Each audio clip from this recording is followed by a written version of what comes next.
What's up, everybody? Another episode of Free Thinkers. I am one of the hosts, Q. We have honorary host Denise right here, Nikki somewhere else. Um, so I'm ready to get into this. So let me go over the normal stuff that we usually go over. Hope everybody had a great week so far. What is it? Wednesday. Oh, yeah, that's right. This is a Wednesday edition of Free Thinkers, which actually I think we used to do our group meetings on Wednesdays back in the day anyway. But I know Valentine's Day was yesterday, which I have my own feelings about that, but we're not even gonna go into that right now. We're gonna stick to the topic.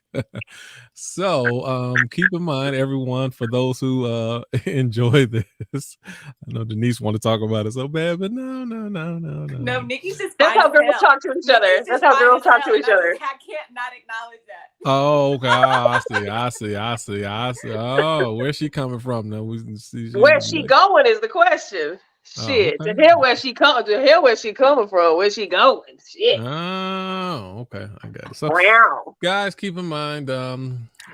First, if you ever rock with us or you like this, then make sure you like, you comment, you share. You know the way the algorithms work. So, just in order to get us out there, just comment. Let us know that you out there. Sometimes we can't see. Oftentimes we can't see, but we definitely do see when you comment.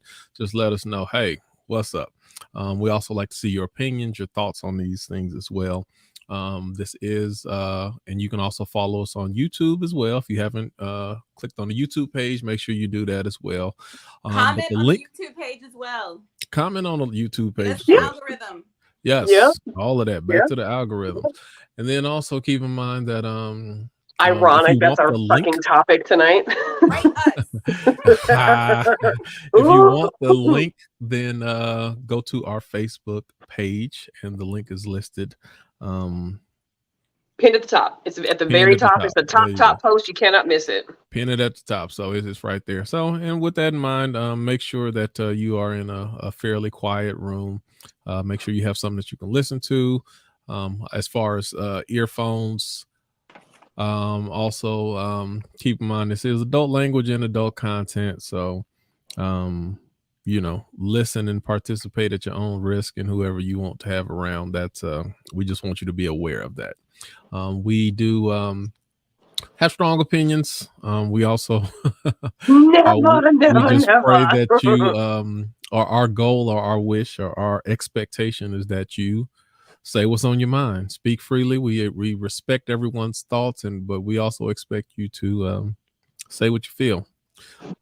So with that being in mind, we're gonna get started. We are on where are we at? This is the third 3 or 4. Third part of our Black Mirror series, where we're talking about different episodes of Black Mirror. The first episode we talked about, I don't even remember what the first one we talked about. Oh, we talked about the one with the cameras in the eyes, which is interesting. The history of us. The history of you. The history of you. Is that one already for the first one? Yeah, that was the first one. Yes, that was the first one. Because last week we did. God, I can't even think of the title. I know, it's crazy. What did we do last week? We did the dating one, the dating app. That must have been the second one. Okay, no. We did Hang the DJ first. Hang the DJ. Hang the DJ was the first week. So last week we did the history of you. Yes. Oh, you didn't catch that one, Denise? That was I didn't catch it because I wanted to watch the thing first. Look, I just got it. I have to tell Nikki this before I break her heart. Nikki and viewership. This is a little off subject. We gonna get back on. I'm sorry. I just want to share something personal. I had to start eating meat again, girl. So you about to see me fuck over this wing. And I don't want you to be taken aback. But go ahead, Q. Oh no. Hey, I'm over here eating chicken wing. Don't say nothing to me. Yeah. You're not the first person who's had to start back eating meat, or at least feels as though they have to start back eating some meat for a little while. So, it's all my face never stopped breaking out after I stopped eating meat. Wow. Are you still consuming dairy at all? No, I went vegan for a while too, and it just didn't matter. We can talk. We can look. That's a whole other conversation we can have. Absolutely. Yeah, we do. We need to talk about that. But go ahead, y'all. Yeah, we definitely can. I ain't gonna stop eating meat. But eat that chicken while you can, though. Have some for me. So yeah, we did Hang the DJ first, and we did the history of you, and now in all honesty, I'm gonna be honest. When I thought about doing this series, this was the first episode that I really had in mind about doing the series. This is one of my favorite episodes. I can see why. So, okay, as we jump right into it, now you know, Nikki, how I kind of do. We kind of run it down. We're going to run down the story, and in the midst of running down the story, we're going to observe some things that stuck out to us about the story, and then we're going to ask some questions that kind of go around the story, general questions that could be applied to us or our future lives. So let me ask you first, Nikki, as we get into Nosedive. Was that the first time that you watched it? Yes, I haven't made it to season 3. That was season 3, episode 1. So I've seen season 1 and 2, but I haven't made it to 3 yet. So yeah, that was my first time watching into the story. Tell me, what was your thoughts about this episode? Q, I wrote down in my notes, by the 3-minute mark, I was fucking nauseous. I was nauseous. I can see that. By the 3-minute mark, I was nauseous, and then about like a good 10 minutes into it, I was sad. I was really sad. It was very depressing.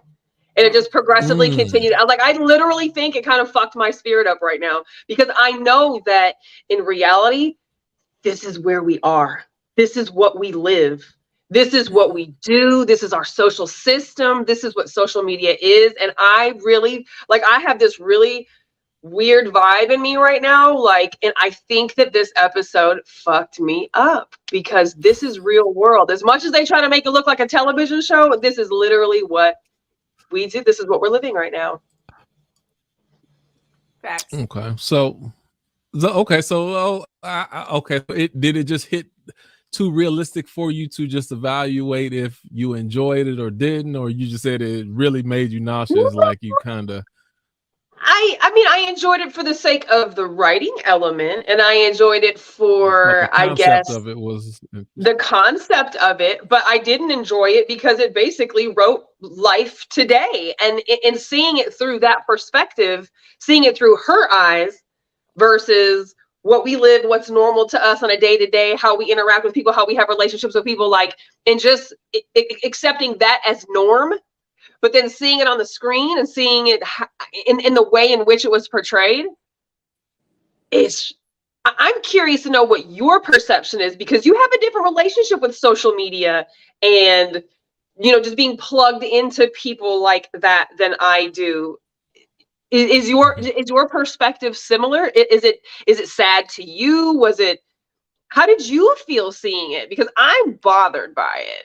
Because it's reality. It was funny. It was funny to me. You thought it was funny. It was funny to me. But I think, like you said, because it is reality. I see that's what we're trending to, but it's not my reality. But it was funny to me.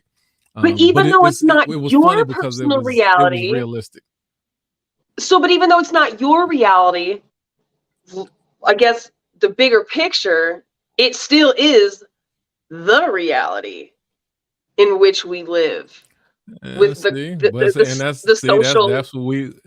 social credit system. That's where essentially we start going into the whole. That's my spiritual type stuff. I'm in this world, but I might be in this world, but I'm not of it. There is different levels of reality, so I can acknowledge a level of reality, but also say that don't have to be my reality. So I can step outside of stuff even that I'm inside of, if that makes sense. Denise, I'm coming deep. I'm coming deep from the jump. Denise, the first time, let me ask you to go back, Denise. The first time you watched it, what was your impression without actually going into it? What was your impression of this episode? What did you think about it? I can't remember exactly what I thought about it. I do remember really liking the episode. I just thought, when I first started watching Black Mirror in general, I was like, yo, this is so clever. I just loved the writing. I just loved how they could take real life situations and kind of exaggerate them without them really even being exaggerated in a way. And so I remember thinking it was clever. And this time around watching it, I have a totally, it's way more intense. Do you? Yes.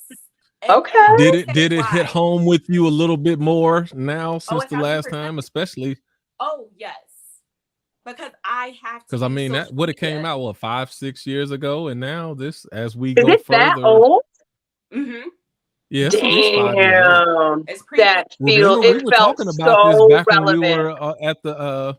We were trying to tell you about this back when we was at the coffee shop. Remember? I know you've been trying to tell me for a long time, but I'm telling you, that's like 6 years ago. It's at least 4 or 5 years ago. And for it to be so relevant, like I think if I would have watched it 5 or 6 years ago, I would have been like, not my life. But here I am 5, 6 years later, and that's definitely my life. So you saw it originally when it first came out, Denise, and then of course saw it again today just as a refresher. Yeah, I've seen it. I don't want to say it was when it first came out, but it was years ago. But it was a while. So there's clearly been time in between first and second for you to change your feelings on that. Okay, I didn't realize that. I guess it was that old. 2016, so it actually came 7 years ago. It came out. That's intense. Yeah, it was a little over 6. I mean, because it was the end of 2016, a little over 6 years ago. Man, you would have thought that was right now, straight up. Damn! Oh my God, that just threw me. You just threw me there. I should have looked at when it aired because it feels so right now. So right now. Okay, so let's start off. So we start off. We have I'm trying to figure what was the girl's name. I'm trying to remember what was her name. Was it Lacey? Lacey. Okay. So you have Lacey. This is a story about Lacey, and basically, in a nutshell, Lacey, she's trying to live the American dream. Mm-hmm. And very early in the show, you see she's running, and every time that she encounters someone, I guess one of the first things you notice is that this phone device, which plays, it's hooked to there's no way that you go anywhere without it. It's as much as part of you as a body organ. Yeah. So nobody goes anywhere without their phone at all. I mean, they didn't even put it away. Like it was like it had to be in their hand at all. It was like it was like part of their hand. And then the other piece too, just for context, y'all, there's also augmented reality, which means you don't need like a visual headset to see it. It just like exists. Right. So that was also similar to the History of Us, where they had you can see certain things even through your eye lenses as well. Mm-hmm. And they show that in there too. So Lacey, she comes in, she starts off at a 4.2, 4.243. And you immediately notice that, every time she looks at someone, then you can see their rating of that says a lot. I'm gonna get into that a little bit later. So she's living with her brother Ryan, and then this is kind of the part of the thrust of the show is that the landlord is looking to sell the property that they're living in, so they have to leave. Ryan, her brother, is kind of he's more nonchalant. He's not so caught up in it. So you can see that I guess everybody's not hooked. Go ahead. He's not caught up in it as much, but he's still caught up in the virtual reality himself. Yes. Yeah, he plays the game. He plays the game, and like she even mentions later, you get your points from your gamer friends and stuff like that. Right. So, but what I did notice, Q, one of the things I did notice was how they kind of looked, how him and old girl from The History of You parallel a little bit when she had her grain removed, how she didn't put it back in, and she had her whole spirit was just way different than everybody else's spirit who was really controlled by the grain. And then brother obviously is attached by VR essentially, and the credit system he was getting through his gamer friends, but he also too had this very fuck them mentality, like mad about the fakeness in which you are by subscribing to the social credit system. So I kind of like that parallel. So I want to unpack that a little bit. If we can do it now, or Yeah. should we do it later? As long as we staying in that front part there and unpack that a little bit. You a little bit. I don't know how far your phone is from you, but your volume a little bit low. Can you hear me? Yeah. Yeah, I can hear you. Better. That's better. So I feel like well, ain't that much better, but go ahead. Sorry, you know. You got the control. You decent. I can hear you though. You can. I can hear you. Should I yell? Yeah, you a little low, but you can be heard though. Okay, because it could be because my window's open. But anyway, y'all, I feel like there are a group of people who, you ever see these hoodies that say anti-social social club? It's that. Right. Where they're trying to be so anti a thing that they're still a thing in themselves. And they're still playing a game in their own right too. Because if he starts wanting to get points, will his like gamer buddies be like, "What? You're a 4 now? You can't game with us?" Like, how would that go? You know, that's a thing in itself. I also think that it showed that there is a spectrum to how plugged in a person is willing to be. Like the brother wasn't completely immersed in and caught up in the numbers, but he wanted to still appease his circle. So if his circle was in the 3-7 range or whatever, then that's the circle that he was in. And he was still more conscious about the power of the numbers. So he didn't, because we're gonna see later, you know, that she's gonna meet somebody who totally don't care about the numbers at all. But he still, though he's like, look, why do you need to be a 4.5 and this and that? When it comes to the realm of being fake, by the time I have to be fake and be something that I'm not, then that's when I'm kind of checking out. I'm comfortable being where I'm at. And that kind of reminds me of myself, kind of, because I'm not anti-social media, but I'm going to be plugged in only to a certain extent. So whereas we have some free thinkers, my buddy Scott, who I talked to him a couple of weeks ago, he said he was going to jump on, but he's totally unplugged. He still got the flip phone. He's like, no, I'm off the grid and I'm staying off the grid. I love it. And you know, that's one of those things. Like he's like, yeah, send my wife the invite through her YouTube so I can see where it's like, because he's off of it.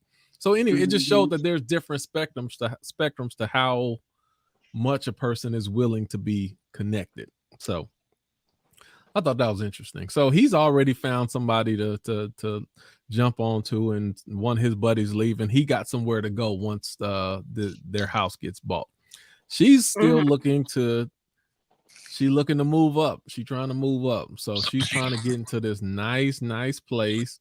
Can we explain the ranking system to everyone? So the ranking system, and I'll let you fill in the gaps where I'm missing. It's a 5-point system. I guess 5 is the perfect is what you can get. So it's an 850. It's an 850 credit score. That's what that is. Right. And then you notice, so a lot of people there, but it's every encounter has an incremental effect on it. So she's at a 4 point. Every encounter. 4-3, then you know she can. The guy making the coffee for her, they have a good 5-star, then that'll put you up, you know, 0.07 of a 1/10 of a point or something like that. So everything helps or hurts you depending on your interactions, and you can tell immediately. It don't take less than 5 minutes just to tell, like, oh my God, these people are fake as hell. It's so much fakeness. Like, I'm telling you, now 3 that part, minutes the next into time it. I did watch that, Nikki, I was like, oh my God, like that was one of my first observations. Like, I could not live like that. No, made me not. I'm telling you, nauseous. I was literally. So then my question comes back to what I was saying before. Like in a situation like this, how much would I be plugged in? But I'm gonna save that question. I'm gonna save that question for another time. Anybody else have any other observations about just the intro of it, right as she's heading into her job, and then we're gonna talk about kind of how her interaction is once she gets to a job. Anybody have any thoughts about the introduction of it? Did y'all notice Well, it's in not just introduction, but just throughout the episode. Did y'all notice the colors? Yes. Yes, Yes. the weird ass Stepford Wives colors. It was that vague. It was that vague pastel, that passive aggressive. Passive kind of color. Yeah. That it was. Muted It was tones. Yep. every color was the Therapeutic, perfect shade of hospital-esque. Yeah. Mm-hmm. Yeah.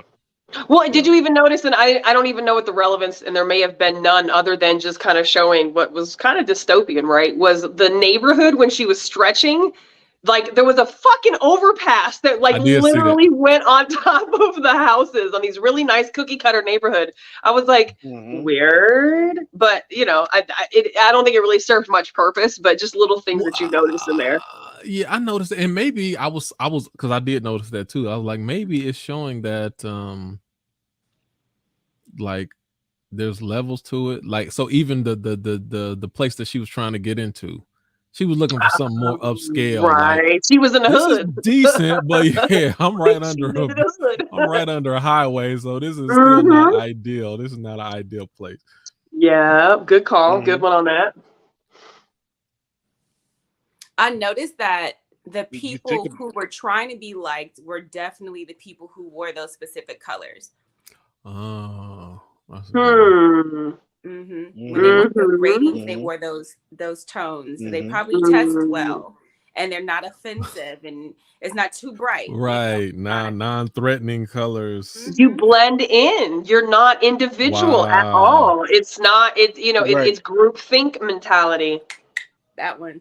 I wrote that down. We about to get into the groupthink mentality. So yeah, once she heads to her job, she gets on the elevator, and it's one of those things. It was very similar to the History of Us, to where now you're scrolling through to see what a person has done or what their interests are in order to have talking points to make yourself seem more friendly. So she's on the elevator with the lady, and oh, how's the cat doing? This and this and that, and oh, it's great, and they give each other their stars and stuff like that. So, can we unpack that a little bit? Oh, I was so bothered by the elevator scene. Oh my god, I wrote that down. Cringe. Super fake. Yes, it was. That was super cringe, but also felt very familiar, because you ever like leave work at the same time as a coworker that you're okay with, but there's nothing like there between y'all, nothing negative, but then you're just like on the elevator, like trying to make conversation. No, forced conversation, forced niceness. I don't need to make. If I ain't got nothing to say, I just don't say nothing. But then you don't want to. It's that comfortable silence that's just been lost. I know I'm not alone. I had to learn. It is something that you had to learn. I had to learn. Look, silence is it's okay. Silence is okay. I did that for the first time. I was on the train, and I probably had a 30-minute ride with a coworker, and we just spoke for a second, and then after that, I just got back to do what I was doing.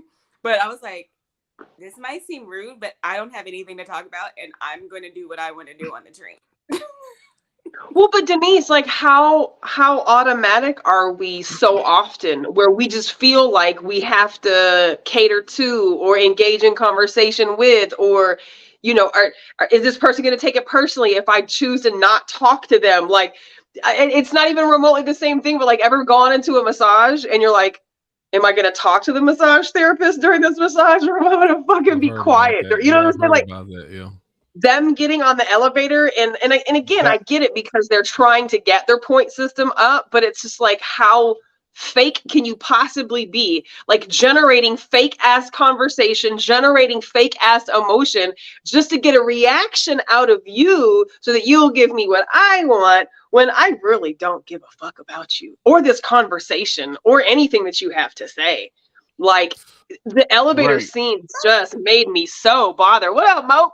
The elevator scene bothered me so badly. And the other woman that she was talking to was equally rude. She didn't want to have a conversation with her. She was being very short and very, very, abrupt. She was not friendly, but that fake ass shit. You know what, too? Yeah, it's my fakeness. You know what stuck out to me too about this is how often people I feel like want to follow you on social media, especially like if it's somebody who likes you or something and they're trying to get to know you, they won't take the time to get to know you. They want to skim through your stuff to find talking points again. Right. And, Right. you know, Like you could just have a conversation with her right there, but you rather skim through others. Like they looking away, trying to have a conversation. Like they both looking in the opposite direction, just skimming through each other's stuff. Like, why don't you just talk to them? Because they don't know how to, people don't know how to have conversations anymore. We've talked about this. Social media has changed how we have relationships with people. People can't. People don't know how to approach people anymore. Even, you know what I thought about today too? Even having headphones in. We're like, back in the days, we didn't have headphones in like that. You just walked around. Right. Even that is like this like wall that we have up with each other. Yes, absolutely. Yeah. So that was, but I'm you know, and but I found out that's something that I had to learn or unlearn. I don't know whether it's learn or unlearn. And the first thing I had to learn is it's okay. I had to learn or to make sure it was okay for me to be in silence with my friends. So even with people who I know, like after a while, like it's one of those things where people feel like they have to be a good host when somebody comes to your house or whatever like that. And okay, you want this, or what y'all want to do? You want to do this? You want to watch what you want to watch? And and I got to a place to where, especially my friends, like you come to my house, all right, there go the remote. Refrigerator right there, help yourself. You know where the bathroom at. And that's it. And I might go about my business, or I might go back up in my room. See, the first thing I'd be like is, no, I'm serious. First thing I'd be like, what's up? Like, do you need to talk to me about something? There's something on your mind? Do you need to get something off your chest? You having relationship issues? Are you coming to me because you need to talk and just kind of air some stuff out? If not, if you just swinging through just because you was in the neighborhood, and if you're going to hang around for a while, all right, hey, have at it. Let me know if you need anything. I'll be in the room. I don't need to, keep you company. Just anyway, once I learned that with people I'm close to, then I don't have a problem with silence or whatever people call awkward with people I don't know. I'm like, no, fine. It's not necessary. It was really awkward to me. And I told one of my coworkers this, I think yesterday, is small talk, like meaningless small talk. And it was like one of the people on my team, she leaving, going to another team, and all the people on my team, oh, we're gonna miss you, and we gotta, make sure that we see you on teams, and you still gonna come to meetings, and everybody was like, oh, she leaving, that's fine. And then after a while, they just kept going. I'm like, all right, I have a limited amount of time with small talk before I get annoyed. She started laughing because you already know how I am. Like, yeah, I can't do the small talk for we said what needed to be said, and I don't really conversate with y'all like that, so I'm not gonna just keep trying to spark up conversation because we're all sharing the same space right now. Right. And I mean, but people know how I am, so they just kind of laugh and be like, all right, because I will talk when I got something to say. When I don't have anything to say, I'm not gonna talk. Right. And I don't make something wrong. I just don't have nothing to say. Yeah. But speaking. Go ahead, Joe. Sorry, yes, I always say, speak your mind, not your mouth. You know what? What I love about that too, Q, is when you don't just talk just to talk. People listen when you do talk. Absolutely. Because they know that you're going to say something meaningful, something impactful. But if you just are always running your mouth, people would just be like, oh, tune you out. Right. Or it's the other thing is kind of like the whole elevator scene we were talking about. They were talking, but they weren't really engaged with each other. So when I do talk, and sometimes I say meaningless stuff, like everything I say ain't deep all the time. Sometimes I be acting stupid, but anytime I am talking, then it means I am engaged with you. They were engaged for sure because they were throwing shots at each other. Oh, weren't they though? Ooh, the shade. They were just as passive as can be, baby. Passive and sweet as can be at the same time. It was weird. It was a nasty vibe. Oh yeah. Oh, you're going to work there. I guess you'll do good there. Oh, you're still there? Oh, okay. Just smiling and laughing and the whole entire time. I'm like, oh my God, get me off this fucking elevator. So much backhand. But they couldn't be real. If they chose to be real at that moment, their social credit would have been reduced. Right. So they had to maintain this fake ass front for each other in order to maintain their 750 credit score, because they weren't at a 5. They was in the 4s. Y'all. Okay, that's a question. I'm gonna hold that question. Okay, well, let me ask this real. No. I'm gonna keep going. I'm gonna ask that later.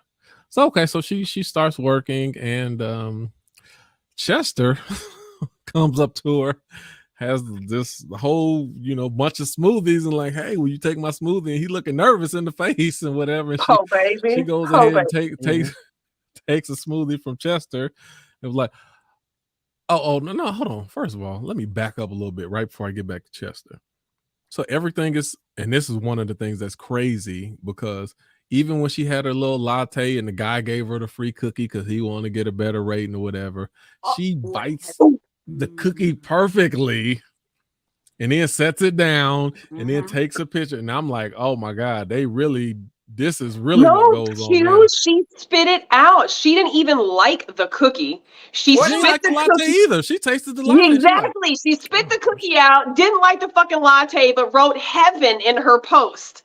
How beautiful it was, and called it heaven. I'm like, bitch, you didn't eat the cookie or you didn't like the coffee either. But you gave him 5 stars just so that he would give you 5 stars in return. But that was definitely a representation of what happens now. What you about to say, Joe?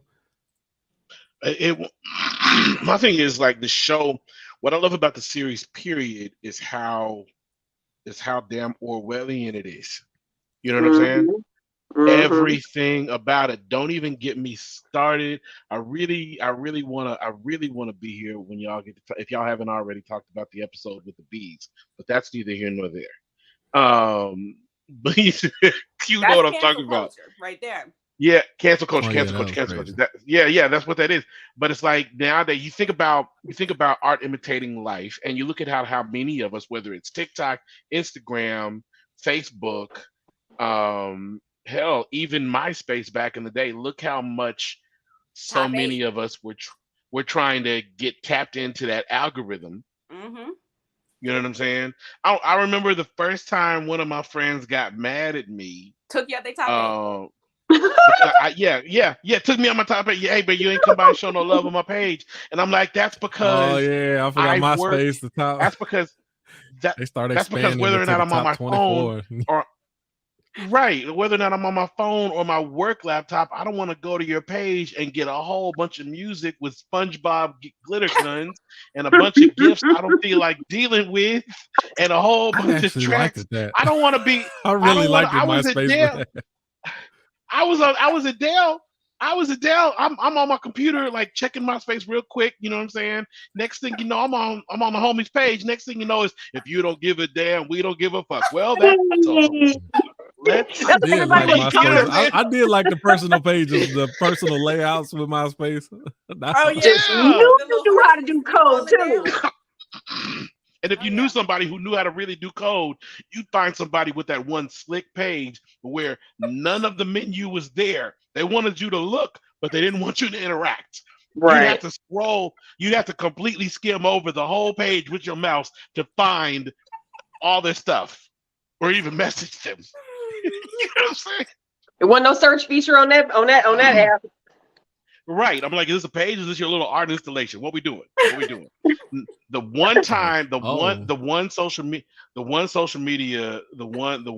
media site that doesn't seem to really so much as adhere to any of that is Tumblr. Yep. Tumblr is a very strange place. Tumblr, whatever you see on Tumblr is what the you saw on Tumblr. Mm-hmm. That's it. Tumblr don't I've care about your never feelings. ever used Tumblr. I have no clue. Woo! Never have no And clue. it don't even and it don't even matter what you mark for your interest, because you still gonna see some weird stuff. It could just be I like golf, kittens chasing flowers, and this, and you still gonna go in your feed and be like, "What is that?" You know what I'm saying? It's still Tumblr. Tumblr is like Tumblr is the equivalent of the cellmate. That's what I'm gonna say without getting to the end. Tumblr is the Right. equivalent of the cellmate. Oh, That's okay. what I'm All saying. right, all right. In the Okay, episode. so Yeah. moving on, moving into that. So Yeah. so Chester has the smooth. So this is what really stood out to me. After she takes the smoothie, then the guy comes around the corner. He's like, "We're not talking to Chester right now." Mm-hmm. And it was like we, like collectively, Mhm. we've all come to decide that we're against, because she was like, how 3.1? How's he at a 3.1? What happened? And they was like, yeah, we not rocking with him no more. So it's like the whole office automatically decided that we're going to, it was like groupthink at its Mhm. highest form. Ooh. Like if Mhm. we decided that, and I forgot it was whatever his, I Carrie or guess he somebody. broke up with his boyfriend or something like that, and they were not on Chester's side in the breakup. So with that, they decided they came together, and they basically they were canceling him. Now this is the other piece too, audience, if y'all haven't watched yet. Now, depending on your rating will depend on if you can even get Yes. into your job. And they Right. were like, Hello. if we keep marking him down, basically they could get him fired through the Mhm. rating system. Right. Yep. Not rating like we do at work based on your performance, but just social rating. Social rating, social Right. credit. They don't like And you. they You were don't like, even get to go to work. once he get under a 2.5, then he can't even get in. The security won't even let him inside anymore. Yep. So I was So like, I just need that some was points. I interesting. just need some points, like a dope fiend. I just need some Hey, likes. I just need some So likes. Nikki, that I actually wrote that down. So Did you? after that, so when she went to her I'm gonna move quick real. She went to her appointment to look at the house. She liked it, and for some reason it was a weekly payment that she had to pay. I was like, God dang. She Yeah, was like, you know how that shit often must is have been this payment high. gonna be due? She was like, weekly. She was like, oh shoot. Anyway, But that's she because wanted, you know if your rent is late, then you get a ding on your credit score, oh, and we can ding you 4 times in 1 and we month can kick instead of you just out, once and a we can month. refill And this we can place in keep a matter of a pressure on you second. even stronger than if you just pay. Oh man, see, I ain't even think about that. That Yeah, was good. So then yeah. she also went to a consultant, and the consultant was the way that they were breaking it down, like, oh yeah, you really get your interactions up early in the morning, you're good with the the general working class people, the people you interact with is really good, so you got really strong numbers. And then it said took bit of a ding right here. What happened? So you cut somebody off in traffic. And like literally, it's funny that if you did cut somebody off in traffic, then that could affect the way that you live. But she was like, oh no, it's just a little thing that I had at work, which was she accepted the smoothie from Chester, and it actually that's dropped her right. scores down. That's right. Yeah, and people vote, like, I think the same person voted 3 times down, or it's different people voted. Yeah, it was different people that. because we're not speaking to Chester. Now, since you spoke to Chester, we gonna make you pay for that too. Mm-hmm. So really, that's kind of similar to what we deal with now with social media, with groupthink, where nobody can sit in the middle. Right. You have to pick a side, or you will be attacked by the other side. But they train us like or that. both sides, really. Republican, Democrat, they train you like that. So I was going to say 2-party system. Yep. One or the other. Christian atheist. It's like you can't. There's no middle ground in that's anything. The thing. That's. Oh, Joe B, you muted out. Well, my thing is, okay, and I very much agree with. Oh, sorry. You got me? Okay, so I agree with Nikki, and I agree with Nikki just flat out that social media has changed us, but I feel like even more than that, it's revealed us. You know what I'm Yeah. saying? Oh yeah. This is who we always were. This Yep. is who we all And like. we Like there's really this old are. episode of Twilight Zone called this old episode of Twilight Zone called "Every House Has a Main Street," where everybody's nice to each other and they're cool and they're having fun and everything. And the next thing you know, one evening, the lights go out on everybody's house. And everybody comes outside and they're like, "Oh, this is weird. This is great. Well, hey, how are you, Bob? Hey, man, yeah, this is crazy." Huh? They're all sitting outside, friends with each other. The next thing you know, one light goes on. They're like, "Oh, hey, Jim, your lights are on. Okay, cool. I guess everybody else is coming on." And then um, next thing you know, somebody else's comes on, and then next thing you know, they go out again, and they're like, "Well, wait a minute, how come my lights went off? Well, how come you got power and I didn't? Well, what do you know that I don't?" And then it just escalates from there, and they Mhm. start arguing with each other and fighting, and then next thing you know, lights just come on at random.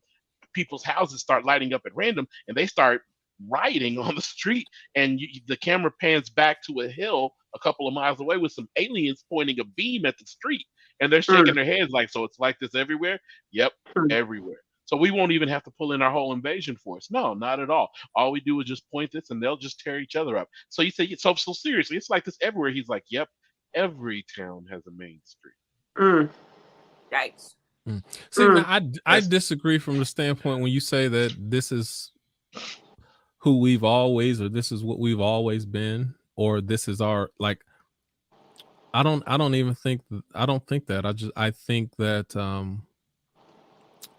that whenever there's need, then Mm. there's a level of control that can be had.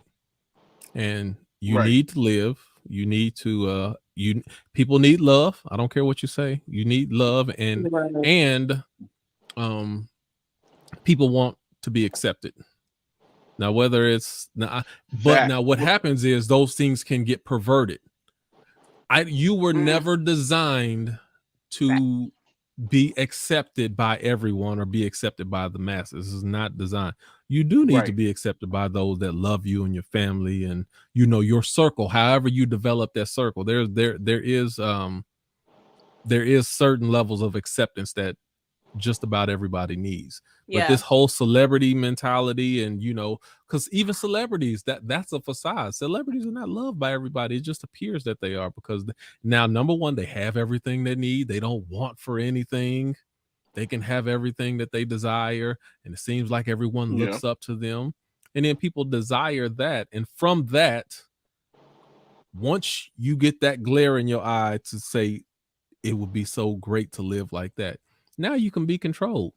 when you Ooh. when you need stuff and you also desire stuff, you need to live, and you desire to aspire to see something that it's just so well. So anyway, what I'm saying is you can just be controlled easier, and I don't think that's people's true nature. But I think it's just a whole Right. machine of control that um is steering us now. Ooh, that's I good, feel Q. like yeah, and I very much agree. I think really what it is, what I'm trying to articulate is that I feel like with humans, with every human being, there's always a darker side to our nature. With human beings, period. There's a darker side to human nature, period. Sure. And if it's there's the need to there's the like I forget who said it, but it's like all men by nature desire to know. Mm. If you're not at peace within yourself, you're going to want to know what's going on with everybody else, and if you don't know, you're going to assume.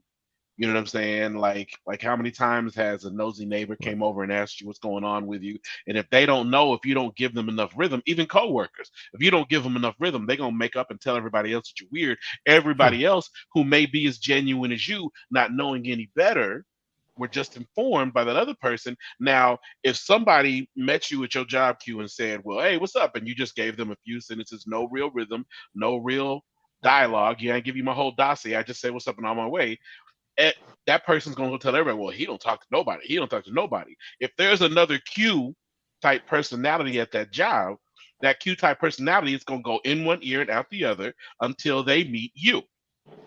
You know what Sure. I'm saying?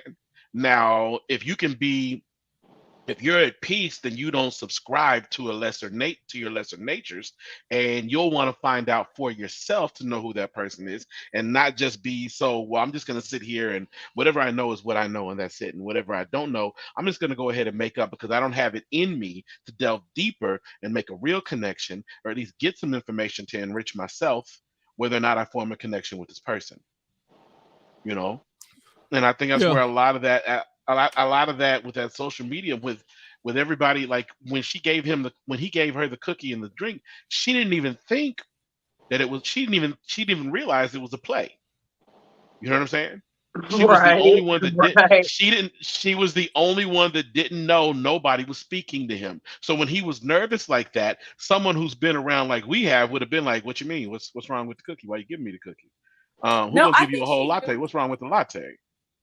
You mean the drinks, the smoothie? The drink, yeah. No, smoothie. I think she knew because she was just like, I need to make sure my rating is being made. Right. She's so focused on hers. Because as soon as she took it, then she turned around. She's like, what happened to why he had 3.1? Right. Yeah. But she was so focused on, I don't want him to get mad at me, not even realizing that he wasn't even in position to get mad at her. I just want him to like me. I just want him to approve. I just want him to give me that rating. Yes. Ugh, so fake. Yeah. Okay. So the movie, because I was actually getting back to what the homie Pac say. I don't want it if it's that easy. So the guy ultimately told her, if you because she can get, and golly, I'm about to get into some of these questions, because the people at the apartment told her, like, this is how much it costs, but we'll give you a 20% discount if you're one of our preferred members, but you got to be at least at a 4.5 in order to receive this discount. So now she's like, I got to get to a 4.5 just so I can, this can be in my range that it can be affordable for me to actually live here. So now she goes to a consultant. The consultant tells her, well, you can get to a 4.5. She's at a 4.2 now, and she's 2.5, and like it'll take about 18 months where you trending to get there. It's like, no, I need it faster. He's like, well, you need. Golly, I'm skipping over so many questions. I got to go back because he's like, in order to get you a bump like that, you're gonna need 5 stars from higher level people. So not only do you want to get 5 more stars, important people. Yes. Now how important the person is or how high their rating is affects how much impact their score is going to have on you. A cosigner. You need a cosigner. That golly, I didn't jump past about 3 or 4 questions already. I'm gonna have to go back. But anyway, let me get to this part and then I'm gonna go back some. So now since she's got to get her numbers up, now she's just liking and interacting with. She don't really want to talk to nobody, but she interacting with everybody she run across to get her numbers up. And then this goes back to what you said, what reminded me of that, Nikki, because now she's heading into work and old Chester is literally looking at like a crackhead outside of the door. I'm only at a 2.4. I can't get in. Can you give me? I need some stars, man. I need some stars. Give me some stars. Give me some stars. I can't go to work. I can't help you. Like he literally looked like a crackhead standing outside. Like I need some stars, and they wouldn't let him in.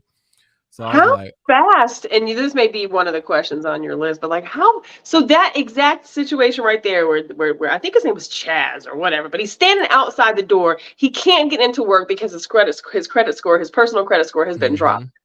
So will he lose his job? Does he lose his job? And then if he loses his job, does he then obviously lose his place to live? Like how quickly does a person go fucking bankrupt in this society? Like we know it's going to take us a couple paycheck cycles. We got 30, 60, 90 days of eviction process. Like we know there's a process that it goes through before we finna be on the street, before we about to be destitute. Right. Like, but it seems like it wouldn't take you but by the end of the week before you out of your apartment, lost your car. You see the old girl couldn't even get a goddamn airplane.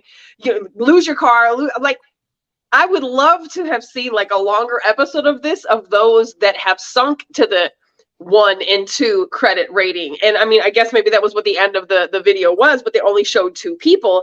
But it just how quickly you tank when You are your authentic self as opposed to the fake you that the system likes you to be. Okay. So let me get to my question that I had. One of the questions I had, because I kind of touched on this earlier, but my question is, in a society like this, if we had to live off that credit system and these same type of rules, where where do you see yourself in the spectrum of this reality? Would you be totally immersed in it? Would you kind of partake in it, or would you be completely a rebel to this type of behavior and say, I'm going the opposite direction? Honestly, answer honestly. Like, would you, because I'm gonna have some other questions attached to that later, but like how immersed do you think you'd be in that lifestyle? I feel like I'm immersed in it now. I feel like maybe we don't have a augmented reality rating us, but we definitely have. Okay, hold on. Back up. So do we? If you okay, no, let's use this same sci-fi scenario. Would you be Lacey at the 4.2 trying to get to a 4.5? Do you think that would be you? Or do you think you'd be Ryan at the 3.7, be like, as long as I can kind of maintain myself, then I'm good where I'm at? Like, how would you see yourself activity wise acting in this type of reality? Would you be striving to be a 4.5, or like, what do you think you'd be? I'm gonna fucking be in jail. Like the end of the video. I knew you was gonna say that, Nikki. I got something for you in a little bit too. I knew you was gonna say that, but I mean, but to my defense, I'm a genuinely nice person. I'm nice. I'm courteous. I'm kind. I'm respectful. I'm not mean spirited. Like I'm nice. I'm a nice fucking person, right? So like, I feel as though my credit score, I can maybe get to a 2 or 3 by myself, right? But like the real, I'd probably be in jail.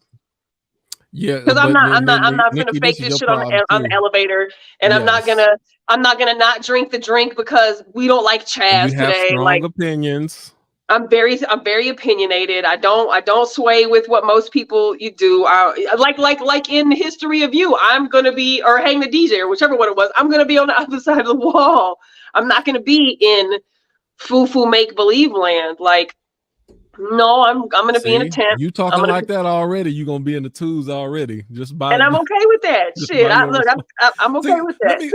And you know what's funny? Because when I was watching, I thought about this, and it's funny that the people who are on here, I thought about each and every one of y'all earlier today, not even knowing that you was gonna be on here, right?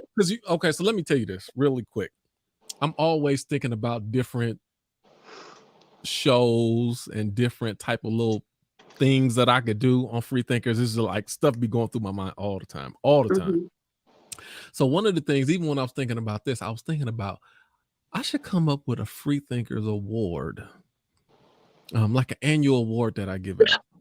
And then the award, I was gonna call the award, what was I gonna call the award? Something Wrong With You award. And now I promise you, I was thinking about Something Is Wrong With You award. And I was thinking about, even just throughout the show, and what was thinking about, and what I mean by that is there's certain people in this world, if you don't like them, then something wrong with you. And the first 2 people I thought of literally was Denise and Joe B. Didn't know either one of y'all was gonna be on there. I heard you talking earlier, but y'all, the first 2 people, I'm like, if you don't like Denise and you don't like Joe, ain't nothing wrong with that. It's something wrong with you if you don't like them. Now, me and Nikki, on the other hand, there's still something wrong with you if you don't like me, goddammit. No. But I know why you don't, because I push your buttons. Nikki, you kind of fall into my category though. Facts. Because I'm like, I'm a very likable person, and Nikki is too. But we do have strong opinions. Not saying that y'all don't, but we are very quick to voice those opinions. So even though I know I'm a likable person, like, if you can't, I say it like this: if you can't get along with me, then something wrong with you. Something wrong with you if you can't, because I can get along with anybody. literally. And I'm not a pushy person. I don't try to exert my personality stuff on me. But if you don't like me, or if I rub you the wrong way based off of my strong opinions or the way I behave sometimes, yeah, I get that. I'm not going to be everybody's cup of tea in that same type of way. And Nikki, in my opinion, you ain't either. No, But the definitely award, not everybody's there's something cup of wrong tea. with you, award. I'm like, if a person say they like, somebody be like, hey, I don't like Denise. My first thought gonna be like, what's wrong Why? with you? No, I Right. ain't gonna be like, Right. why? I'm like, Right. I don't even need to know why. I'm like, something wrong Well, with no, you. why? Like, what the fuck can she have done to If you? I Like, ever what? heard somebody say they ain't like Joe B, I'm like, something wrong with you. That'll be my first thought. I ain't even gotta ask about what Joe. It ain't gonna be like, oh, what did Joe do? I'm like, nah, something wrong with you. Something Right. that'll be my first thought. So that anyway, I don't even know the reason I was saying that, but I gotta sit in my truth. Go ahead. I think I would be like Lacey. I would try and try and then get to a point where I can't take it.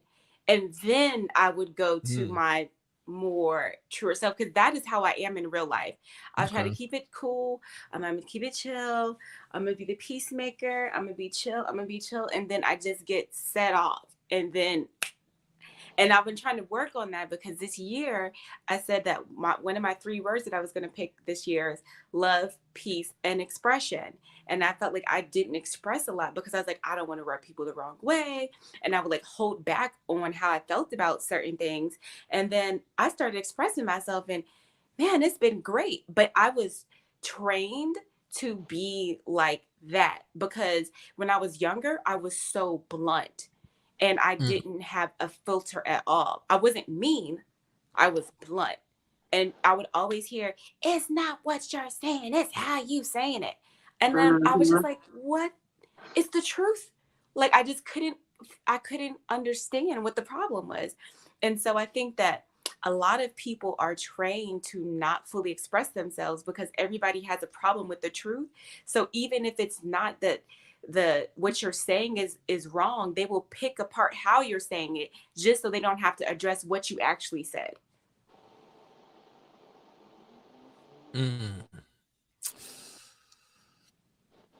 Okay, I was gonna ask Joe circling. He on his I don't know, Joe his internet connection got to come back up. See, and I saw what Smack said. Smack said you have to play the game to a certain extent, and yes, of course you do.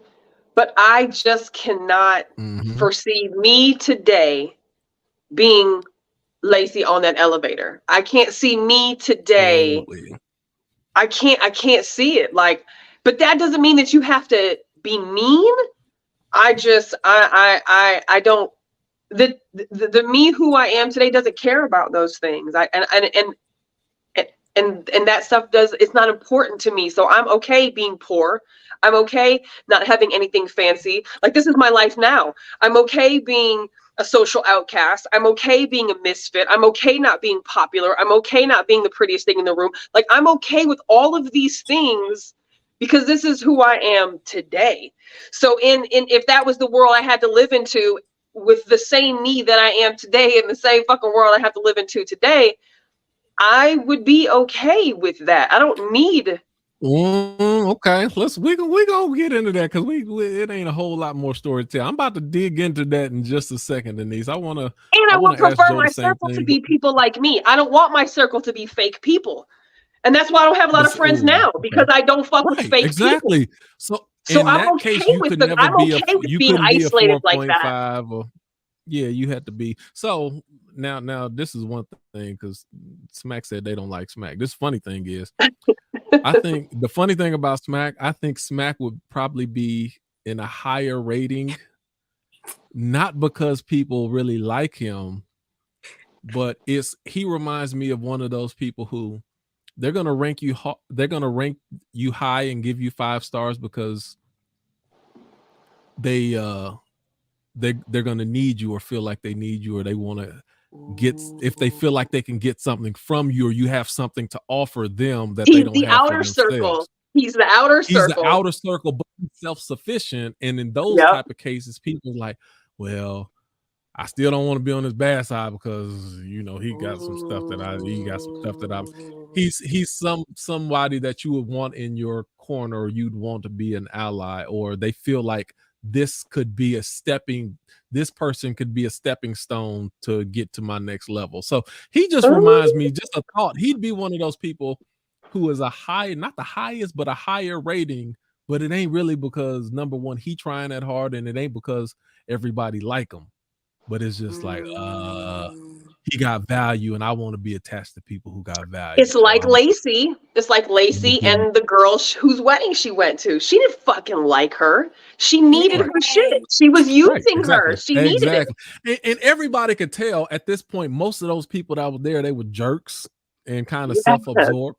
But all fake. Those are people like, they're people of influence, and I want to make sure that I'm pleased the people of influence. It was like a caste. It was like a caste system.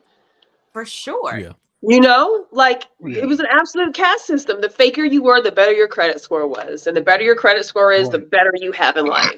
Which isn't very far from today, minus the fake part. But the better your credit score is, the better shit you get. The better doors open to you. The better opportunity that you have if you have a better credit score. So let me ask Joe. It's still a part of this, though. Let me ask Joe B. Joe B, what would your rating be if you lived in this society? What would you project that your rating was right now if we had to live through those terms?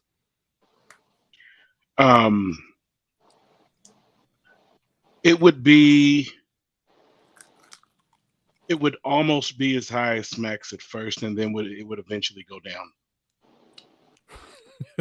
I feel like I feel like one thing that the four of us, one of the many things that the four of us have in common is that, it's like who you are is who you are. It can't be denied. It can't be contained.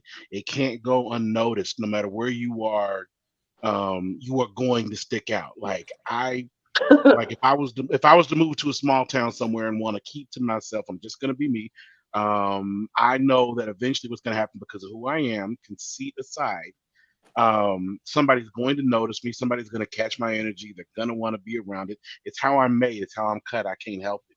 But I say all that to say that in this kind of system, like in the show, who I am as a person might rank me pretty high at first, but for the same reasons you said, Smack would get props, because you know what I'm saying. It's got that personality, that vibe, and everything. Everybody's going to want to play up. Smack would have to deal, and I gather that on a daily basis now, he has to deal with a lot of what they call sycophants. You know what I'm saying? A lot of people who are playing up and attaching. Nikki, you know what it is. You know what I'm talking about. It's like where people are attached just to get that shine, that fame, to be able to say they didn't go to Smack's show because he's a dope DJ, because he's a dope personality, because he's got something to give whenever he comes through. They're going to Smack's show just to selfie and say they were at Smack's show because Smack is popping right now. But as soon as Smack does something that's not popping, he's gone. Now, now, as far as I'm concerned, and this goes for everybody else here, we'd rank pretty high for that reason. But as soon as shit goes away that we know ain't kosher, ain't cool, we gonna say something. As cool as people take me to be, my people allergies are even worse now than they were before. So that being said, I am going to tell the Emperor he has no clothes, at which point I will be ejected out the game.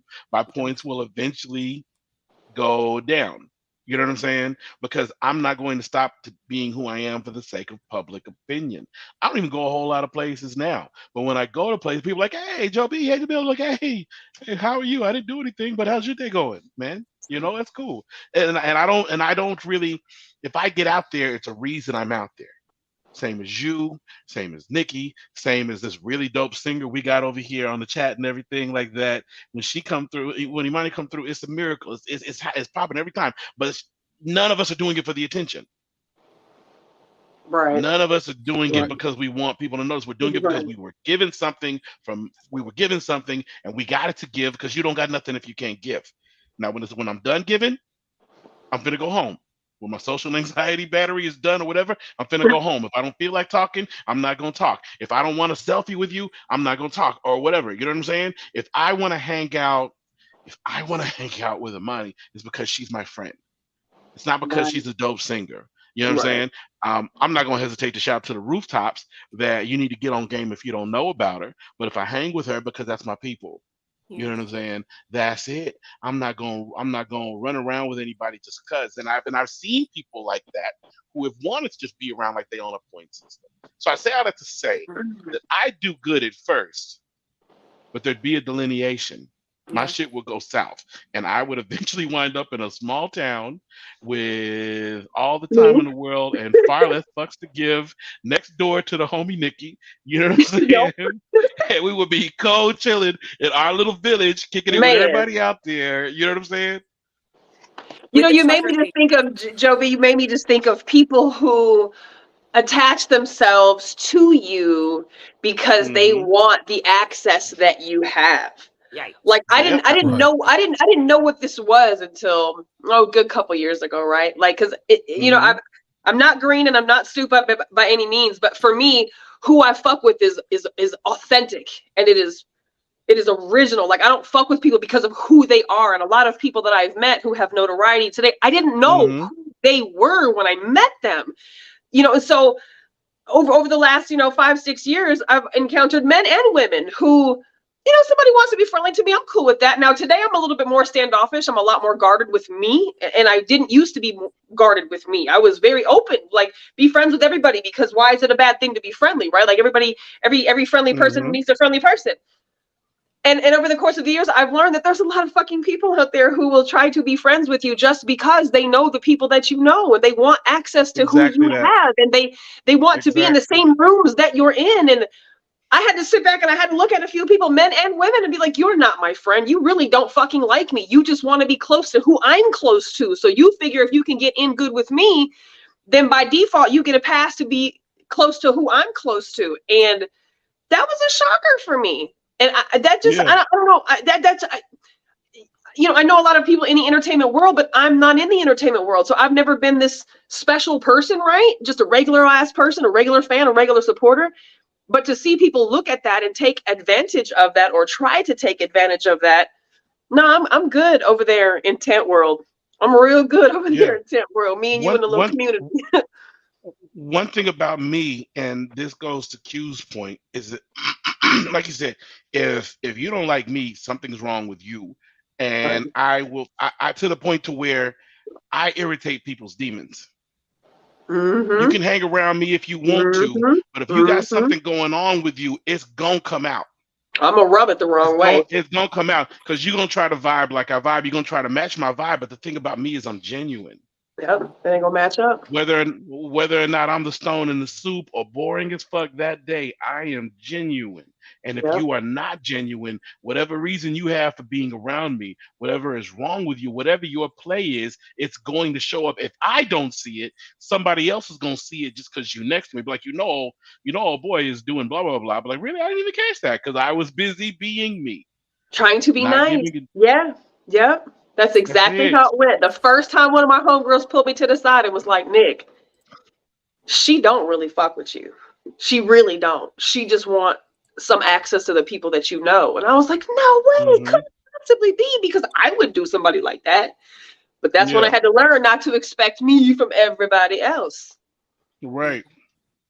You know what though? This was a hard episode for me to watch because I like Smack. I feel like you do gotta play the game, especially You like do. if you're in entertainment. Yo, it gets nasty Right. out there, which is why it's the hardest thing for me to like go to networking events because it feels so gross. It feels like the Right. elevator thing, and then I like learned through going to more of those, or depending on the situation, that it doesn't have to be the elevator thing, that it can be the Right. conversation that was had in the Hmm. truck on the way to Right. the, Right. like, it Right. doesn't have to quite be the jail conversation, but it can be Right. like There's a happy middle. right, it can be Right. the one in the truck on the way to the wedding. And so I feel like it is hard to navigate being fully who you are and not code switching in any way, whether it's at work or, you know, if it's at some networking event. It's very hard to try to like maintain being exactly who you are at all times when you know it can affect a goal or your livelihood, or like it's hard. I'm not gonna lie. True. No, it's a good point. That's a very So good point. let me say for me, I think I'd probably be like a 3.5.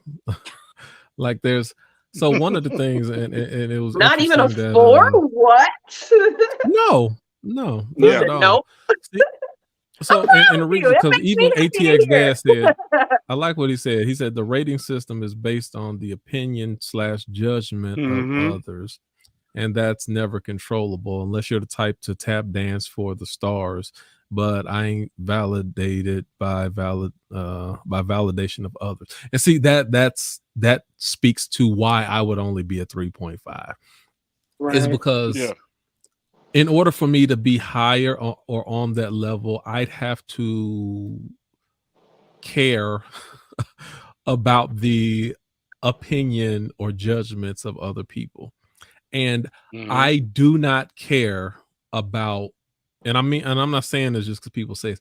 I guess let me be more specific in how I say it. I don't care about the opinion / judgments of people who don't know me. I don't care. I do care about the opinions of people who do know me. So if you do know me and you say I'm acting like a jerk, I'm gonna take that in like, dang, really? Because this person knows me. So I'm really gonna take in what you're saying because your opinion is valid by fact or experience. Somebody who don't know me, you're not even basing it off of anything. So I can't even take your opinion serious because I'm like, I can't take it serious. You don't know me. Right. So what you're comparing this to. So for that reason, since I can't care about, and the vast majority of people will never really know me.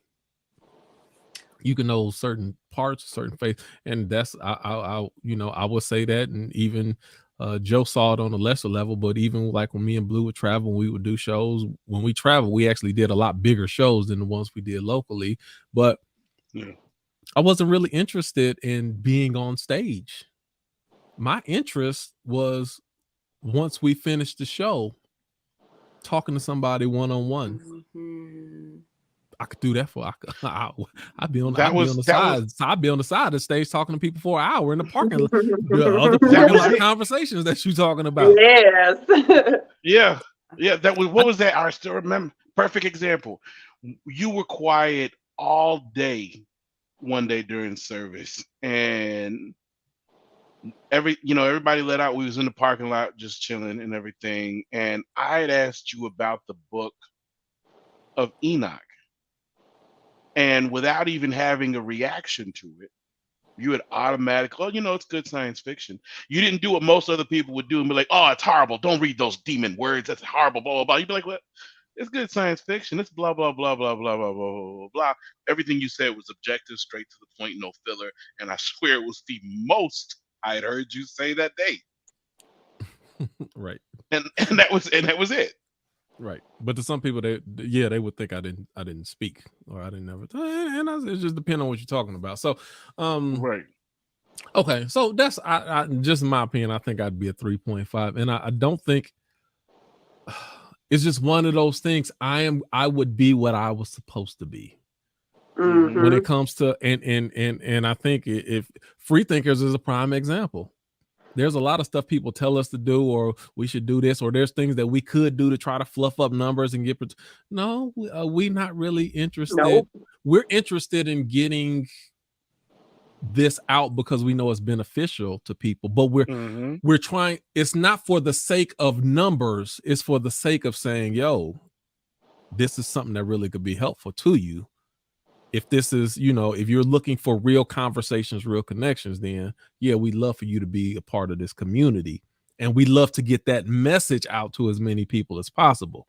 But doing it just for the sake of numbers, if that's the case, then we'd be doing a whole bunch of trending topics and what's new in the news today and all that, and we don't do that because we're not interested in that type of stuff.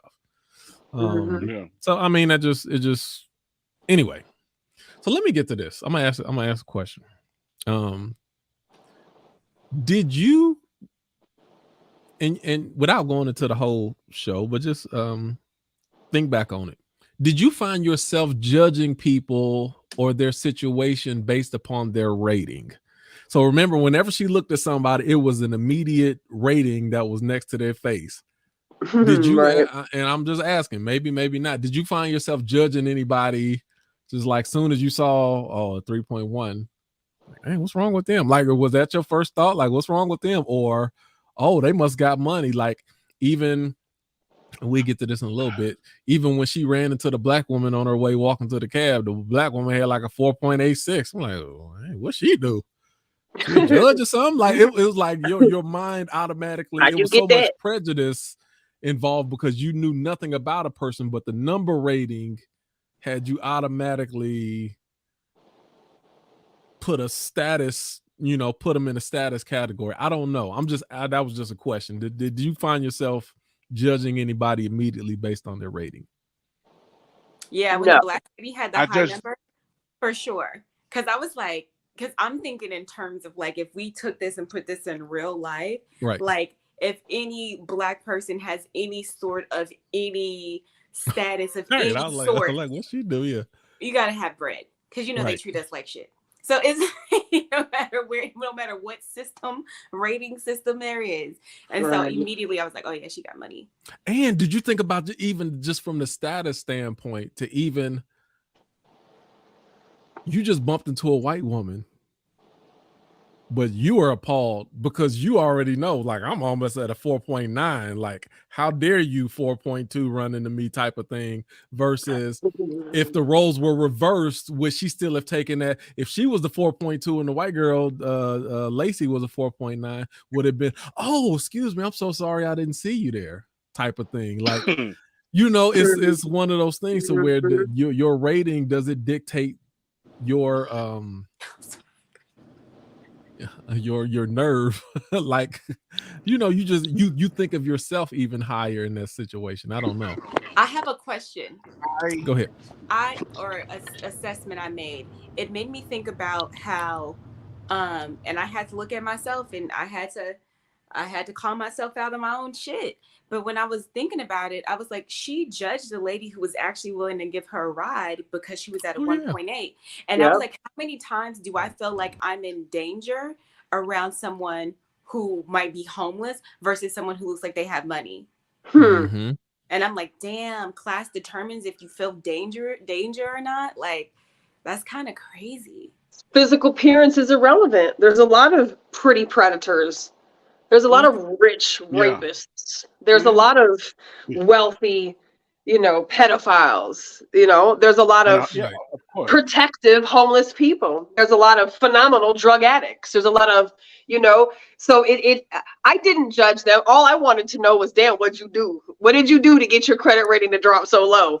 But I wasn't a judgment right there. The assumption that you did something. Well, not so much for what did you do, but what did you do that the people didn't like? Because you didn't probably do shit. It's them that didn't like what you did, and it's them that give you that rating. Okay, but Nikki, that could be a judgment. Maybe, like you said, like I think because I don't do anything, I'll probably be at the 3.5. So it could be I didn't do. Maybe the only thing I didn't do is just suck up to everybody like everybody else does. Exactly. So I'm fucking with the low credit scores. They're my people. That's right. I that's my shit. That's my clique. I still got something for you, Nikki. I still got something for you. Go ahead, Joe. I judged without question. I judged all the higher numbers because I'm like, what did you do to get that 4, that 5? How much ass did you kiss? How much ass did you kiss? What does it profit you? You know what I'm saying? Right. What did you do to get that high while you bragging about everything? What was the highest everything number 4, Lacey right? did just to be at a 4.2? I'm like, oh, they have to either. So, this is okay. So either they just had to be sucking up incredibly, or superficial. It's one of those classism things to where if I'm in a class of higher people and I'm in a class and in a circle of people who have so much. And like I said, certain people, they're just going to be higher rated because of what they have to offer And if I'm in a circle of all of those people, then I'm automatically just going to have a higher score, even if I don't deserve it.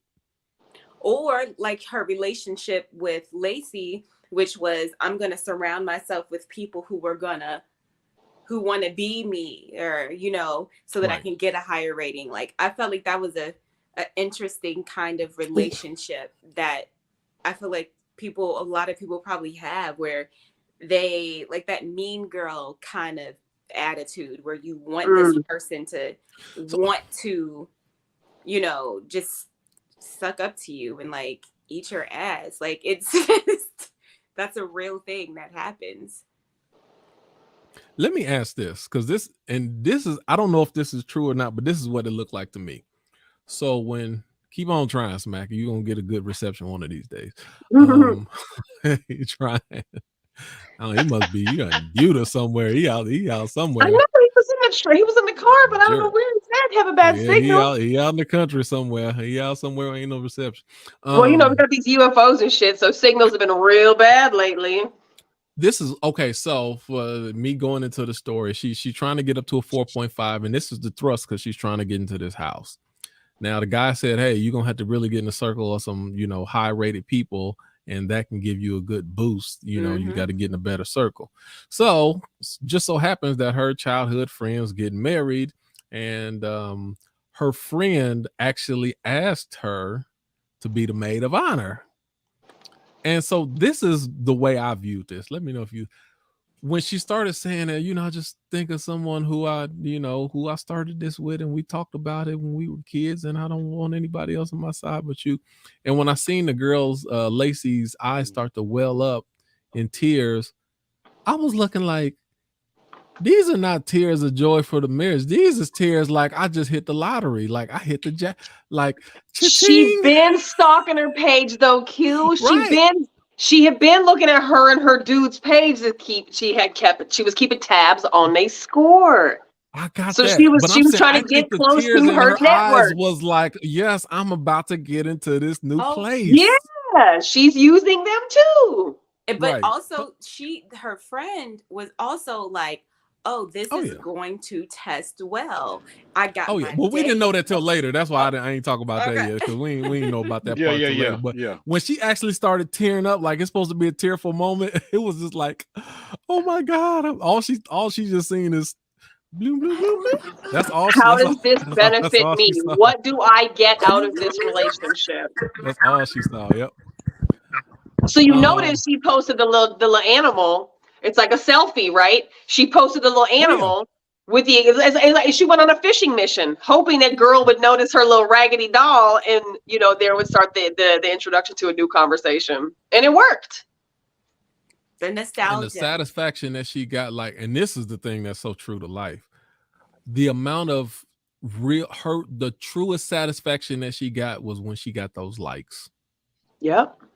Every time, because even when she bit the cookie and put it in there, and she posted it, and it was like, okay, are people gonna like this or are they not? She's just staring at it immediately, like was lusting. And then once it started getting positive response, then she was like, oh yes. And like that was like, this is creepy, but I promise, like, people really do that for likes. That's today's social media. Yes. Yeah. And they will be upset because they don't get the same amount of likes on this picture that they did a few weeks ago. Or they will look to see who's liking their picture, who's not liking their picture. And why this person give me a heart and then this one only gave me a thumbs up. It's like, this is crazy. It's so crazy. Checking for likes. I've fallen victim to that shit. Like, especially when you, like, my whole having to post to get people to hear my music or listen to my art and like all this, whatever I'm putting into it. And then I have to equally put as much like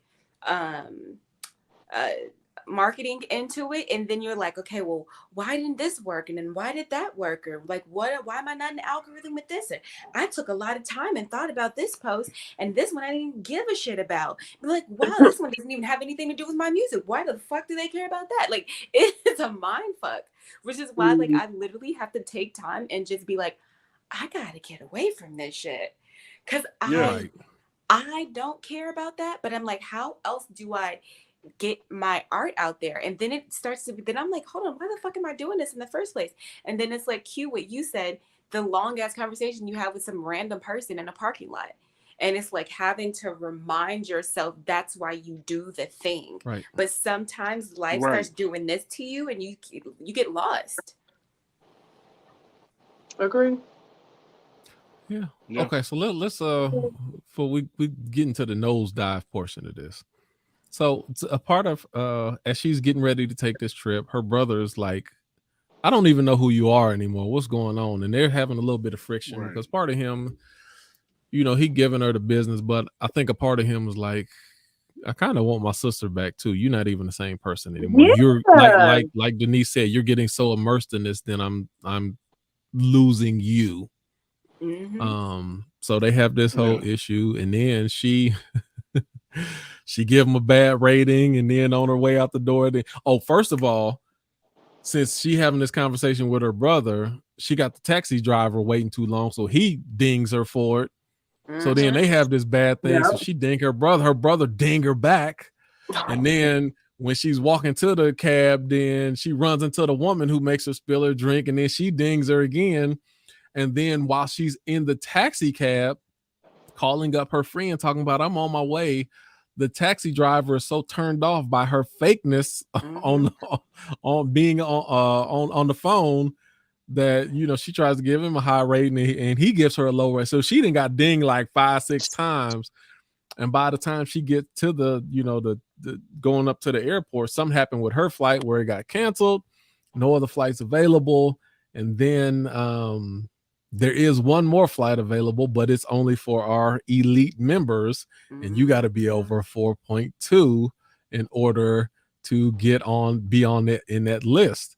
And all of those things then put her down at a 4.18 something. So now she can't get on it. Now, when she has a natural reaction and she starts to get upset, then they call security on her. And then she loses a full point for 24 hours. Yep. And now she went from a 4.1 to a 3.1. And you can't say, and if she says anything else, all of her dings are going to be double impact on it. So now she's really, oh, golly. So now she's literally forced to shut up and be in silence.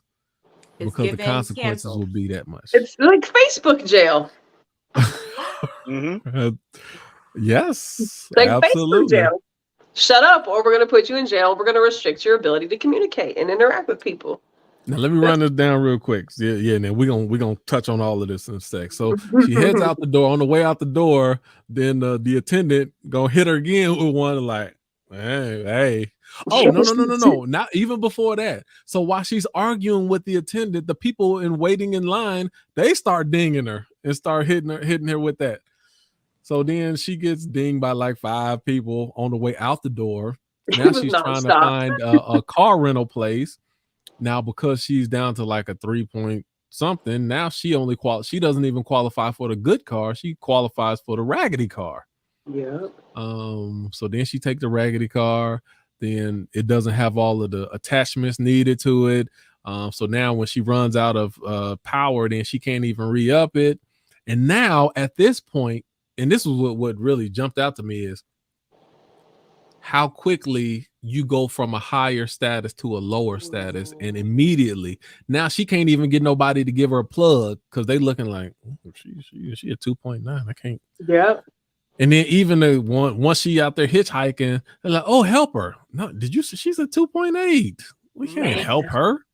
Yep. Yep. And then the fact that she in the street, somebody else ding her. Like she's like, I didn't even do nothing. That's people today. Like, with homeless 5 hours ago, you was in good standings. Yep. And now you're looked at like a low life. Yep. So I pushed it up real far. What was in that whole that section of the show? What were your thoughts on some of those things, guys? It just made me think about the class system and and how fucked up it is. You can't like the fact that she just needed to charge this car and she couldn't, and she's looked at like, you know, like it's just how homeless people are treated and looked at. Yes. Like that's really what it is. Or like people who are not middle class and up. Like you get treated pretty shitty. For If nothing yeah, other than your exterior. yeah, And her exterior, of course, being like her rating. Mm-hmm. This is a quick side note. Right. I don't know if did any of you guys ever see the documentary that Pras from the Fugees did when he was on Skid Row? He went undercover on No. Skid Row. This was Mm-mm. like maybe Mm-mm. 10, 12 years ago. I can't remember the name of it. But he basically went out there as a homeless person on Skid Row for like a week or something like that. And it was, y'all got to watch that. That was crazy. And he was tripping. I mean, it was a real life thing. He was like, man, I can't imagine how hard it is. However, whatever you think going on in your life, this is hard, way hard. But that ain't my point. My main point is something that y'all was saying. One of the guys was talking to him, and he was like, it's not one of the biggest problems homeless people have, and I always remembered this. It's not, if I ask for something, you don't give me no money. It's the people who won't look at you and don't even acknowledge you. He's like, whatever I'm going through, I'm still a person. Yep. He was like, acknowledge me. And so I always, even, and I don't give money often or whatever the case is, but I always acknowledge them. I look at them. What's going on? Right. And just make eye contact. I see you as a human being. Something. Yes. And that's what the guy said. That is what they really need. They need to, whatever the interaction is, whether you give them money, whether they don't, whatever it is. Maybe they're not even asking at the time, but I need you to acknowledge me as a human being. Yep. That's the real So thing. That's something that I always remember. That's I always give a head nod.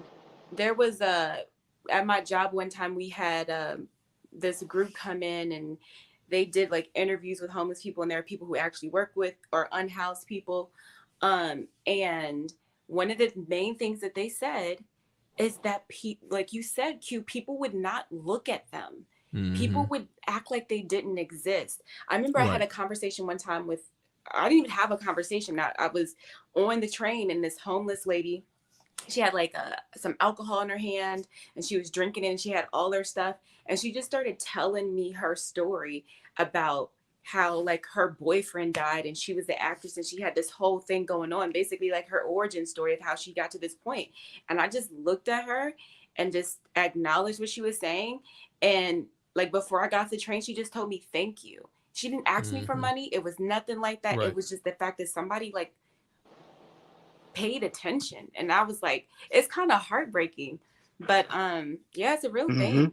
It's a real thing. I got caught up in that once when I first moved out here, not acknowledging people because I was like, just want them to get away from me. And then I had to, once I went to that thing at work, I was like, oh, this is fucked up. And I had to like straighten my whole, way of being. But it was me seeing how everybody else reacted on the train. I was like, maybe they'll leave me alone if I don't acknowledge them. But prior to moving here, I would be like giving money to homeless people, or like not even money. I would give food. I would like always just buy them food and stuff like that. But it was like me getting caught up in like the culture of what the train was like. I was becoming like them unknowingly, when all I have to do is just say, I'm sorry, I don't have it. Right. Right. I think for me, the first thing it made me think of was just privilege. So of course, like the social caste system, or just like the social system, but just privilege, because how easy it is to just turn your head at something that doesn't fit your mold, or something that doesn't, I don't know, and how privilege is such a disease today, how it allows people who might not even have privilege think that they do, or don't have much privilege think that they do. Those that maybe have privilege that don't even know that they have privilege. But certainly how the faker you are, the better society says you are. And who cares who you really are in your real world? All we care about is this number based on how fraud of a person you actually are. For that, I'm okay with not having a good credit score. I would rather, like I said, I would rather have my circle of authentic people of zeros in society's eyes than a circle full of fake ass people who really do not care anything about me, never have, never will, and care about nothing but themselves and judge everybody else based on a number. Mm-hmm. I don't live my life like that. Most of my people are black sheep. Most of my people are those people. Most of my people are society's outcasts and misfits, and they're the best people I've ever had in my life. But that's all I've ever known my whole life, right? I actually don't know a lot of richy, high class, top tier, billion-dollar earners. I don't know those people. Well, I do when they hit rock fucking bottom from drugs and alcohol. I know them then, and all of a sudden now they're a normal person again. Now they want some attention and some rehabilitation, and they want to be heard and understood, which they will get. Right. But on the way up the ladder, they shit on everybody else to get to the top. So let me ask a question. Real quick. At this point, from either from the from time the airport to renting a car to hitchhiking, at this point she's on the road hitchhiking. What was my question? Should we feel sorry for Lacey at this point? No.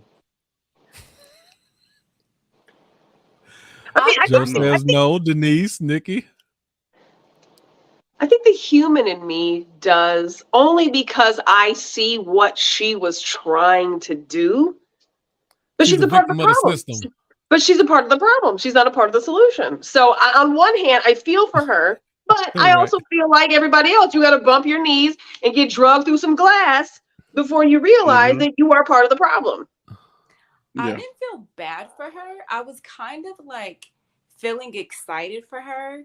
Because I was like, oh, girl, you about to be set free from this bullshit. Like, you just, you know what I mean? I was kind of like, it's going to hurt right now. It's going to be better later. You're going to be telling some dude, fuck you in a jail cell. And you're going to feel way better. So I kind of was like, yeah, you just need to experience this. Like, once you have this experience, your mind will be open, but you would have never, like, understood it if you didn't go through it. Some people can be, sympathetic. Some people have to, some people are empathetic and some, but some people just got to fucking go through that shit. And she just had to go through it so she could become a better human being. Nobody really felt sorry for Lacey. Did you see yourself in any of those situations to where like, man, I see myself in her the whole way through. Yeah. And I mean, I could see not even in her personality, but I could not see myself in her, but I see myself in situations where I'm already judged before a word ever comes out of my mouth. And based on that, then it dictates how I'm treated or how I'm, how people respond to me. So that part. And some of that stuff is there is times where I wanted to go out of town to visit somebody, and then I get there to the rental place. Oh, your credit score. I'm sorry, we can't get. I'm like, really? Because, and I ain't even, if your credit in certain, you go to Enterprise, a certain place like that, if your credit score is not a certain thing, then they won't rent you a car. And another trick I didn't learn until later. This is later on. The reason that they put a lot of holds on your credit card, like, okay, yeah, we can rent you this, but then it's going to be a $500 hold on your credit card. They do that on purpose because say if you're number one, you can't use debit in the lot. It has to be a credit card. And then they're gonna put a $500. So what that does is it keeps those people who have those minimum balance credit cards. See, because if your credit limit is only $600 and they put a $500 hold on it, now you can't even afford to And I didn't, that stuff I didn't realize until later. It's like, my credit limit has been pushed up in a way to where, yeah, they can hold 500 and, hold, because then they're going to take out the amount for the rental right then and there too. So that's like already like $1,100-$1,200 that's held on your card. But if your credit limit ain't high enough, then that card ain't gonna take. They do that Fuck on purpose. that, They do man. that on purpose. I remember renting cars with cash, man. All you had to have was insurance and a driver's license, So man. it's like That's it. some of those tactics that they use, and it's a way to keep poor people or people with lesser than from being able Yep. to have those same things Yep. that the other Even people have. It goes back to was credit that score. What you say, Even the Denise? what? the vaccine was the same way. Oh, don't start on that, Denise. You gonna get Nikki going. Nikki be like, see, Let's do it. the whole But it was. conversation. I saw that. But it was. But Some of you y'all know could what? walk They into were- places. they- Some of y'all could go places I still can't go. Some of y'all can take trips I can't go. Some of y'all go to countries I can't go. Some of y'all get jobs I can't get. Some of y'all can do things I can't get, all because of choice. Come on now. But it is the same thing. Mm-hmm. Let's what you gonna say something, Joe?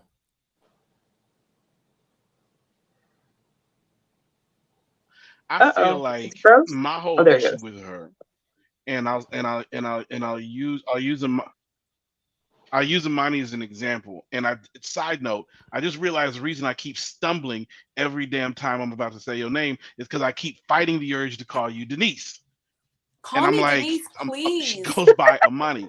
If you know me by Denise, if you know me by Denise, please call me Denise. I have a mental thing set up in my head for when people call me Denise versus the other person. Swear to God. Right. Call you Imani. Like, they just. But it's like my thing when I call like my thing is when I call you Imani, that's me directly speaking life into your mission. You know what I'm saying? You. I know that's right. You know what I'm saying? So that's what that is. So my thing is, whereas I know times that you had that you had been in her place before. You know what I'm saying? Yeah, because I know you. You chopping up, you are not a person. Chopping up, the Joe. reason you're out there at these cringe ass networking events. Hold on, let me see here. Can you hear me better now? I'm trying to shut down all the Wi-Fi around me. I don't know what the hell. Just keep going.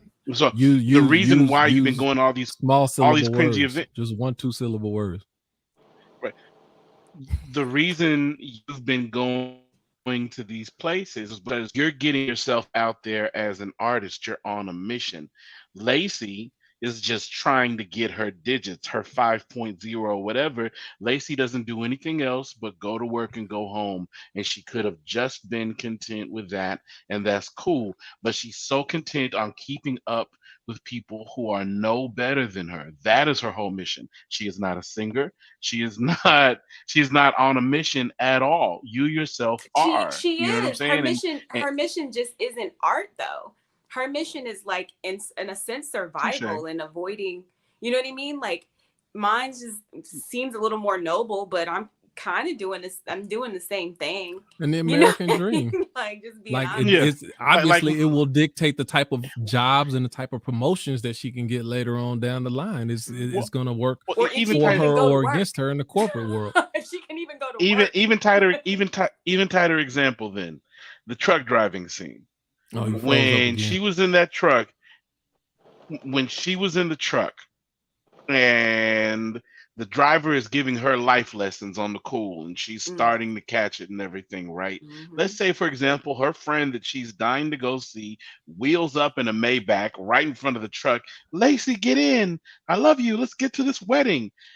Two things would happen. If it was you would have thanked the truck driver, gave her a hug more than likely, and got in the Maybach and soaked up the life lessons that you got on the way to go be the best, be the maid of honor for your best friend's wedding. Lacey would have railed on the driver as soon as she got in that nice little Maybach with her friend just to get points. You know what I'm saying? The difference between you and Lacey is that you do not trick for likes. Yeah. The only time I see you on social media is maybe if you're doing some life stuff, maybe, but other than that, it's your music and that's it. It's not you jumping on to bump yourself up the algorithm or whatever, because when you're done with all this, you are done. That's true. You know what I'm saying? That's Shut true. it But down. even Put people this who phone. don't do it in a direct confrontational way, you see this all the time in a passive way. You have people who have personal conversations Yep. with you about injustice and things that's not right, but they won't post it publicly. They won't endorse it. Right. They have to, because they're still trying to they're trying to satisfy their circle, and they know that, hey, my circle don't go for this, and it'll be some problems later on down the road. And if I do this, then they'll kick us out the country club, and then my kids are gonna get bullied at school, and I'm gonna be looked at as, sympathetic or Black Lives Matter lover, whatever the case is. And that goes the same for, anything that goes against your circle or your tribe. Christians have a lot of issue where every Christian got a gay cousin and gay people that they know, but they still won't openly speak for gay rights, even though they believe. Even so, this is the thing also. A lot of people won't. There are a lot of Christians who don't believe in gay marriage, but most, especially in the Black church, they do agree with rights as far as human rights, being treated equal, things like that. But even in the areas that they agree, they won't openly speak up for it. Yep. They'll just, instead I ain't gonna say nothing against it, I'm just gonna stay silent. And that passive silence is still a form of conforming to society. In your case, it's your circle. Yeah. And it's wrong. If that's not how you actually feel, then it's wrong. It's choosing a side. It's still choosing a side. Yeah. You're not one of the good ones if you're quiet around the bad ones. No. And that's the majority of people. That's why all cops are quiet bad around the bad ones. And because the bad ones, that's also in their circle. Yeah. So that's why it's still a form of it. So anyway, let me jump here so we can finish having the conversation. So as she's hitchhiking, if we didn't tell the story already, truck driving woman at a 1.4 says get in. At first she wasn't even gonna get in. She like, no, I don't know. This might be. And see, her first thought was like, she must be a serial killer or she crazy. Why is she 1.4? That's her immediate prejudice thought that came up in her mind. How could somebody be a 1.4 and be a good person? Yep. But since she didn't have a choice, like I said, she didn't have a choice. So, desperation make you do some things. And she got in there. And then the woman told her, yeah, I used to be a 4.6. I used to play that same game that you did. And then she had issues with her husband. Her husband was sick, needed a lot of medical attention. She tried to suck up to everybody she could to make them happy and keep him alive. And they found a new research study that could help him with his cancer, because it was too expensive for her to pay it. But if I can get into this research study, then it'll help. But he was a 4.2 and 4.3, and then somebody who was a 4.4, they gave them the slot instead. Yeah. And she was like, from that point, it's like, why am I doing this? She kind of had her awakening, and she was like, no, I'm gonna just live my life and feel the way that I want to feel. And Lacey's response to that was, yeah, and this is the part where I didn't agree with Lacey, but I felt her a little bit. She was like, you had your life, and she was saying stuff real sly, but she was actually trying to be honest from the way that she could understand things. She was like, yeah, you've had your life, you've had your love, you've experienced all these things. She's like, I'm still trying to do that. Yep. And I don't even know what that is. She was like, I'm searching for this time where I can actually exhale and, feel comfortable about the way my life is. And she was like, I don't even know what that looks like or what's going to get me to that point, but I'm still looking to find it. And, it's easy for you to say, because you've been there and done that, but she's still on the hamster wheel right now. So she's just hard for her to figure that out. And that's the one thing that I think it was. So when people say just, you need to disconnect, how do you disconnect when sounds stupid. How do you disconnect when you're connected? Like, meaning your life, your job, the way that you eat, everything is connected to the way that you live. So it's not as easy just to say, oh, well, you just need to disconnect and change your mind. And somebody give you game, then you need to take that and run. It's not that easy to just say, oh, okay, yeah, you're right. I'm changing everything. Yeah, it's easier said than done. It's like when rich people say stuff about like money isn't everything. It was like, well, you had it to know. Right, exactly. Get out of here with that. Right. But it's definitely not easy to disconnect. Like I was on a social media break in 2021 for like 9 months, and I was out of here. I was living my best life. But I do often think like, yeah, I'm taking a big risk for not being on social media for months on end, knowing that I'm like supposed to be an artist and stuff. But it's like, at what cost? Right.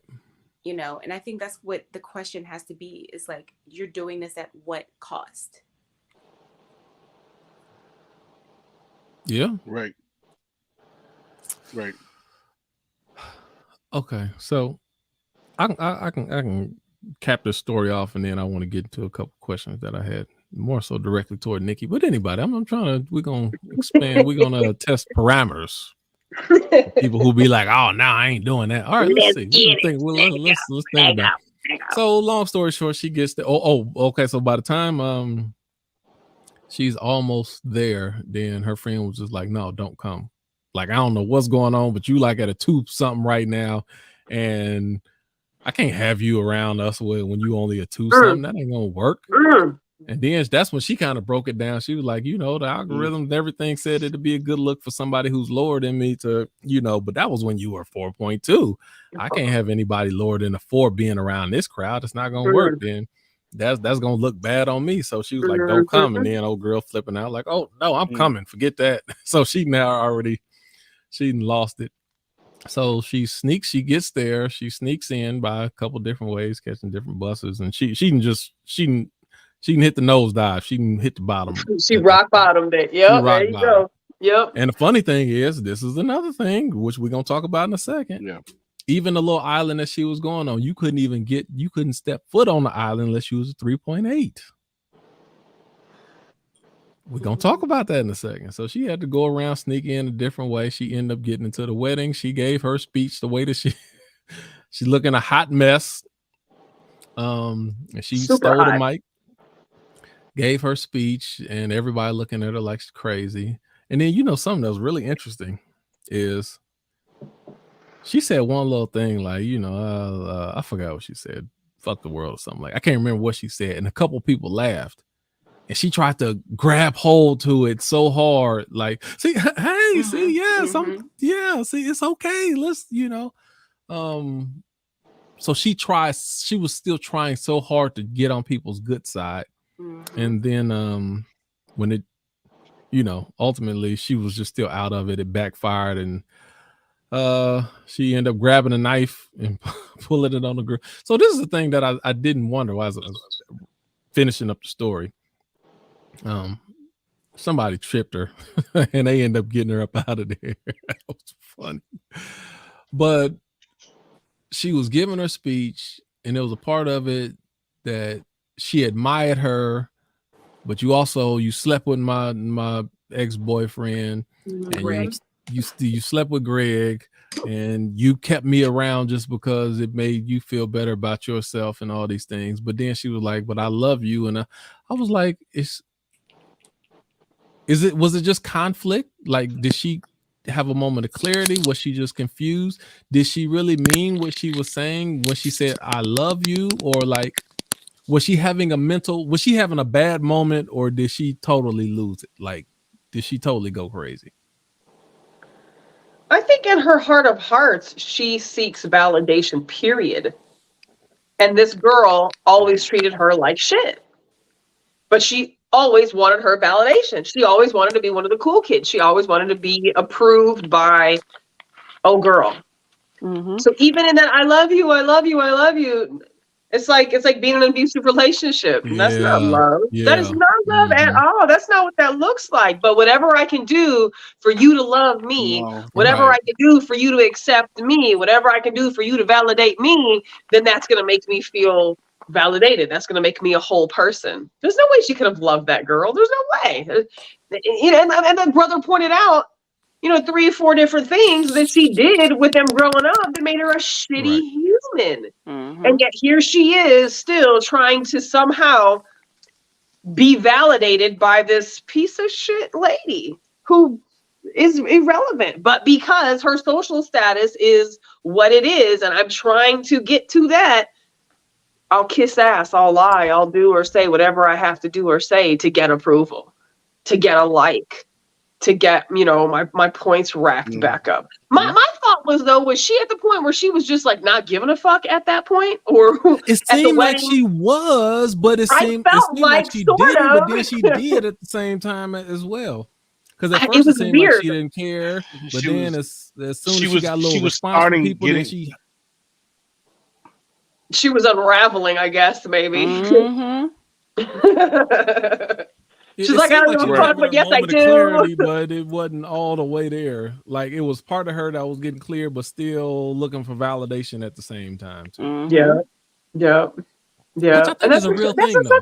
Yep. But that's today. That's such a sad thing. Like that's literally today. If all 4 of us jump when we get off of here and we go get on social media for 3 minutes, you're gonna see that person on our timeline. Oh yeah, all the time. And it's so sad, Mhm. man. It's so All the sad. time. Yeah. It's like you don't mean what you're saying. You don't like this person. This is not how you would engage with them if they were in your face. Like you're literally just doing this like for the gram. You're literally just doing this for social media status, for other people to see what you've said, see what you have on, see what you've posted, to see if they like you or not. Mhm. Fuck that. See, but that's the problem. Exactly. Like I said, again, it goes back to the opinion of people who don't know me Right. doesn't matter. So for that same reason, Right. I don't have to be a sucker or addicted to likes. You don't know me. And even for people who know me on a certain level, you don't know me look, it's about 5 people I can count on one hand people who actually know me, who I am right now, my day-to-day life. So even just because we was high school friends, that don't mean you know me right now. So Right. your like don't carry that much weight with me. You Exactly. liking or loving something I do. Like I said, most of the time I post something, I don't even look back at it again to see if it's liked or who liked this or how many people like it. I don't even look at it again. Right. I posted it. I said what I said. I Right. did what I did, and I'm gone with it. Right. I went on a date once with this woman, and I think it was one of the top one. I think it ranks as one of the best 3 dates I've ever been on. We had a great time. We did a lot of random things. We went to we went on a picnic. You know what I'm saying? For some reason, she wanted to introduce me to calamari olives, which I instantly became hooked on. We sat in the park and took turns reading page by page Ayn Rand's Anthem, and throwing kisses at each other halfway, all the way through the book. And everything was great right up until the end of the day when she was dropping me off somewhere I needed to go. And I looked her in the eyes and I told her she was perfect. And in retrospect, once I thought about it a little bit later, I was like, I might as well have called her a bitch. Because I was like, in calling her perfect, and I think Nikki knows where I'm about to go with this, in calling her perfect, I was, the context could easily have meant that I was referring to everything she was in that moment, in that time. And real change doesn't make you a different person. It makes you more of who you are than you ever have been on a day-to-day basis as you accept and become real change. So I felt like I was just telling her, stay in this little box because this is what I like. So you need to just be that. Right. That's why I stopped calling women perfect. That's why I stopped calling women perfect. Well, that and the fact that if a man told me I was perfect, I would probably tell him he's full of shit. I would tell him you're lying. I would tell him that you're saying what you think I want to hear. Right. Because Or nobody's you perfect. don't know me yet. What'd you say? Yeah. Or you don't know me yet. You Right, don't know me yet. You exactly. just And know that's this what it little 5 really minutes. says. Yeah, that's what I was catching from it. Like you really and we and that's a good point of mine, because we had known each other for years, but this was the first time we had ever tried it. You know what I'm Yeah. saying? We had flirted The with each other intimate every once in a blue moon, relationship but it was is the first way time. different than the platonic relationship. So it's like, I say all that to say that, like, people who are going, like, like Lacey's friend, like Lacey, people like them only want to be perfect. They want to stay in that Ooh. frame under that gaze of social media, which says, we like you just like you are, right? Like this.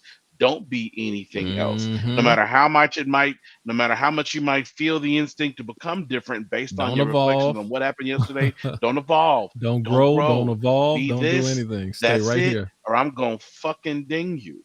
And oh my goodness, hold on, Joe. Hold on. Not only don't evolve, don't grow, don't move. Stay in the place where I'm comfortable viewing you. Mm-hmm. I need That you. part. This place where I'm comfortable seeing you at, this is where I want you to stay. Mm-hmm. That's an it. episode in itself. Okay. And that's it. And that's it. And that's That's it. dangerous. You just need Ooh, to be that's this. dangerous. I can be whatever. And the funny thing about social media is that it can take any kind of shape. It's like an amoeba in a sense. You can't capture it. You can't. It's going to be whatever it is.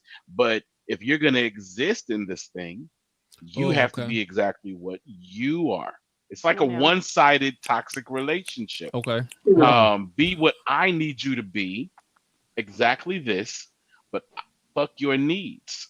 Be what I need you to be, and be that tomorrow when I come through, regardless of what I do or don't want. That's what hold on, celebrities' relationships hold on. are with their fans. Or I segue ding time, your segue. score.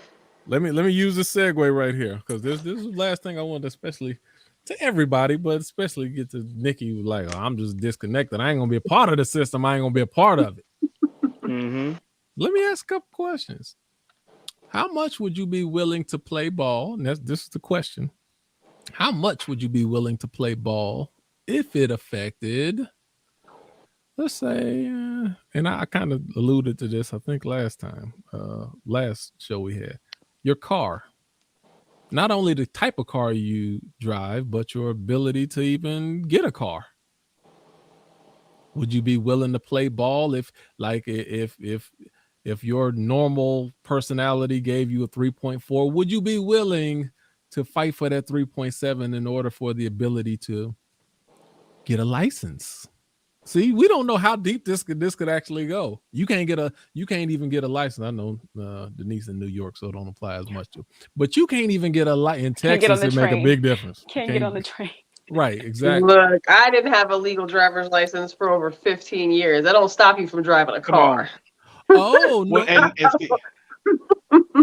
you can't say that. Like, and in technology nowadays, everything is going to be electric. You're not even going to be able to. I'm not going to have an electric. I won't have an electric car either. I'll be old school biker on my feet. That's what Okay, and I'd be inclined to believe in this society. I expected you to say that. I'll tell you what. Here's the thing. I'm on Nikki's side, but I'll further Q's statement by saying, you remember how Joe. Somehow if you caught a how if you caught a DUI, the cops would fix your car with a breathalyzer. Yes, what sir. if every vehicle, just like a catalytic converter, had to be fixed with a scanner that scanned and told you what your points were? Yes. And on this day, I'm gonna be in the best shape of my fucking life because Joe. I'm on bikes, I'm on skates, I'm on foot. But Joe, let me go here with you, because even as men, we are also crippling ourselves if we can't drive and say we trying to date and we trying to find a wife or a spouse, and they looking like, you can't drive. You mean tell me you can't even get me around? If we want to go to this restaurant, then you can't even drive me to the restaurant? Oh my goodness. How much would men be willing to play ball? Because that's going to be a big thing for a woman if you can't even get them around? Hell. Like just basic stuff you can't even get. That's gonna be a big thing. Depends on what you want, because you already know I have my little list of what I am and am not going to. So you're gonna be cool, right? and you'll be cool with the man, and he can't drive, he can't get around Because for me that tells me you have principles. For me that tells me you have gut. For me that tells me your balls is in your motherfucking hands. For me it tells me that you can say no to a system that everybody says yes to. For me that tells me that you have your own individual thinking and you don't give a fuck about this credit score because you're not willing to play this kiss ass game in order to have these luxuries. I've lived so much of my life without the luxuries because of the life I've chosen to live that I'm okay with that. Baby, we can walk. We can ride bikes together. I am personally okay with that. I would actually prefer that because then I knew he would make decisions based on what was true and authentic to him and not to the system. Whereas most of society today does everything because somebody else says it's okay or it's not okay. And that's part of the reason why my ass is still single, because most people don't think for themselves. Most people don't do what's best for them. They still do what's best by their mama and their daddy and the church and the government and the doctors and the politicians and the whatever, and that doesn't work for me. So by default, our foundation, like I said, my people are going to be in that 2 and below, and I am so okay with that. I'd be so happy to meet those people. I got that. Let's keep going. I expected you to say all those things. That's why I'm just. That was a softball, Nikki. I just threw a softball to you, Nikki. That was an easy one. Let's keep going. So let's go here. You're gonna try to break me into a ball if your rating affected hospital service. So you got to be over 3.5 in order to go to the hospital. Otherwise, you can. We have these regional clinics that you can. We're gonna go to the clinic. Everybody know a doctor. Just go. Okay, so we just go to the clinic. Don't have the same emergency service. Of course, you know that they're not gonna give you. You got to go. I don't even think it's open no more. But you got to go to Brackenridge. No, it's not. Yeah, you got to go to Brackenridge. You might as well just be giving yourself some type of sickness going there. But so would you be willing to play some ball? And this is for everybody. Would you be willing to play some ball if it affected the type of life care that you received? I'm not gonna lie. I'm willing to play ball for a lot of reasons. I just gotta tell the truth. If it's if it's a means to an end, like if I gotta play a game a little bit to like get this thing that's gonna help a lot of people, then let's play. Right. Joe B, would that be something that you'd be willing to play some ball for? Now the first one is a simple enough no, because that's the standard I have for myself. You know what I'm saying? Okay. This past situationship aside, it's the reason why I've been single for what is almost 15 years. But that's neither here nor there. The medical, I want to say that's slightly different, but I feel like I've done this far with less than adequate health coverage if and when I do have insurance. You know what I'm saying? So it's like it's a damned if you do, a damned if you don't situation, because even if I was to say yes, something happens and I need a kidney, I'm on my way to the hospital, the doctor's confirmed, OR2 is standing by, they've got a kidney, they've got 3 donors, you know what I'm saying? We've got kidney standing by, both of them, all of them, your blood type ready to come in, and as soon as I get up to the hospital, here's the thing. First of all, Joe, you're sitting pretty with that 4.7, but we've got a 4.8 that really needs that kidney. Oh, they're not gonna tell you that. They just gonna be like, oh, something came up, and just like, they're not gonna actually tell you what happened. Yeah. So it's like a damned if you do, damned if you don't situation. My thing is, I might have a shot at it, but what does it profit me? You know what I'm saying? I mean, just standard care. Like, if you've been to Brackenridge before, and then by the time I finally went to North Austin Medical, I was like, oh shoot, this is a whole nother world. Shit. Never going back, especially Mhm. when I did have him. I'm like, man, don't listen. That my one rule was, whatever happened to me, I don't care if I get stabbed on 32nd Street. Don't take me to Brackenridge. You gonna make sure you gonna make these brat You need babies to- mad at You you. need to drive me up the road. Do not take me to Brackenridge under any circumstance.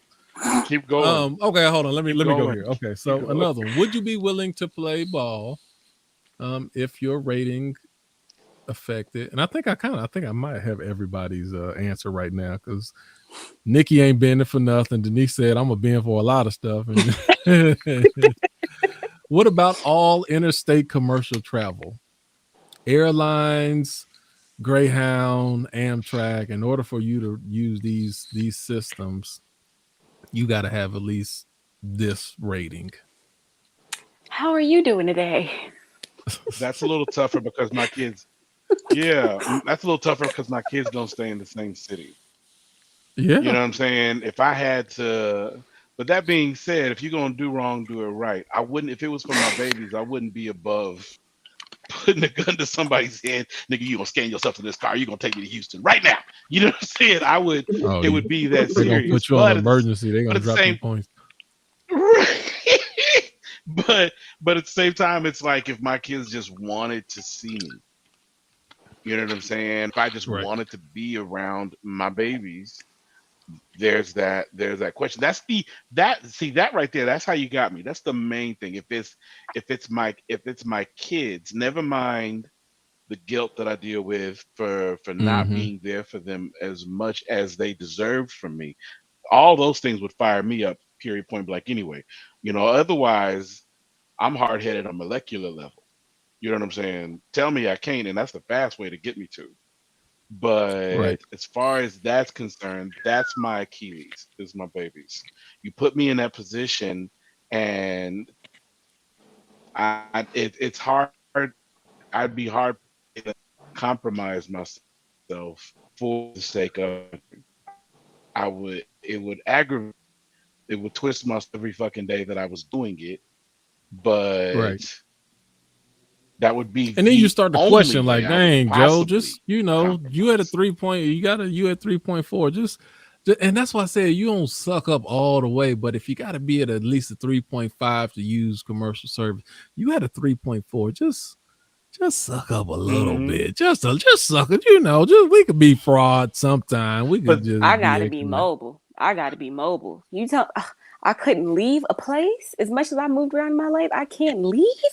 I need to be able to leave, even if I don't. What you think finna But you happen look when how- they make everybody go electric vehicles? What you think they finna? What do you think? No, all of these are real life scenarios that probably will happen at some point later on down the road. I'm just presenting them right now. This ain't even super science fiction. This is just a little bit in front of us right now.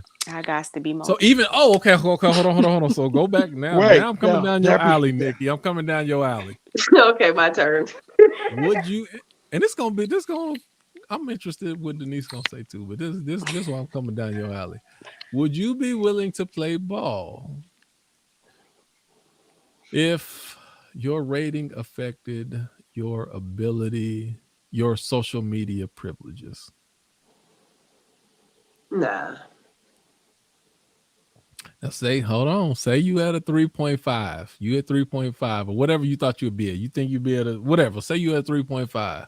Mm-hmm. You have to be at least a 3.7 to activate social media privileges, meaning to use Facebook and Instagram and YouTube and any social media related things. You would have to be at least at a 3.7. Now it's because it's easy to say you got to be at 4.7. You're like, oh no, F that. I ain't doing all that. But you just need 2/10 of a point to be over there. Are you gonna play ball a little bit to make sure that you stay over there? I don't see how I couldn't get those 2 points still being authentically nice and authentically polite and authentically courteous and authentically like I don't see how I couldn't get those points genuinely being a good human. However, You genuinely being a good person got you to 3.5. But now see, getting to the 3.7, now you're gonna have to maybe Bite your go out of your tongue. way. Now you Bite got your tongue. bite your tongue a little bit more. Smiling No, your she ain't doing this it. person. I really don't rock with this person, but since they're 4.2, then let me, chum up to them just a little bit. No. Let me make sure I go out to get coffee with them just a little bit, just to make Oh sure I keep my no, scores no, up. no. Not often, just a little bit. All I need is 0.2 to I stay up there. feel like I would already be in the space where it's not necessarily relevant to be better by status quo. So I feel like my mind space would be, I don't care. I don't need that. I'm okay where I am. I'm okay operating within the confines of whatever I'm entitled to based on my credit score. Depending on the situation. Like, could I make nice with somebody that I don't really care for? I can always be cordial. I know how to be a proper human.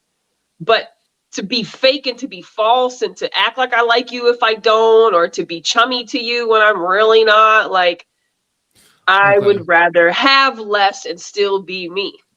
Nikki, I'm gonna rewire this scenario. So I'm gonna stick you to it a little bit more. So, and this can be very real. Okay. Currently, this is right where we at, February 15, 2023. You use social media the way you use it, Facebook, Instagram, everything that you use. This is real life. Say next week they introduce this credit system and they say, all right, and we're going to do this for social media. You know what? We're getting so many, these, so much, what do they call it every time they put us in Facebook jail? Not meeting community standards. Oh yeah, violation. So in order to make sure people are meeting community standards, we're going to have a rating system, not for all of society, just for social media. You're going to have a social media score for those who don't follow community standards. We're going to start everybody out at a 4.0. In order for you to maintain your good social media status, you have to stay above a 3.8. So with that in mind, this is new information. They put you at a 4.0. You got to stay over a 3.8 in order to maintain your stay in good standings. Now, with that being said, you still going to be using it just like you is for the next 2 or 3 months.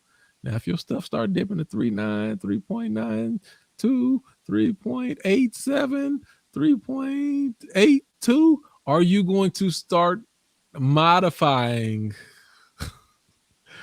the things that you say, the way that you interact with people, the type of people and who you interact with in order to stay above a level that you can keep staying on social media? Would you make modifications? Since you don't like the term playing ball. I already do make modifications, right? Like I haven't been in Facebook jail since you made some modifications. I missed the Thanksgiving and Christmas holiday. I was pissed about that because it's like my biggest baking selling seasons, right? So I missed Thanksgiving and Christmas because I was in fucking Facebook jail. So I'm already modified. Like here it is, middle of February, and I haven't got a notification. I haven't got a violation. I haven't been in jail. So I'm already modifying, right?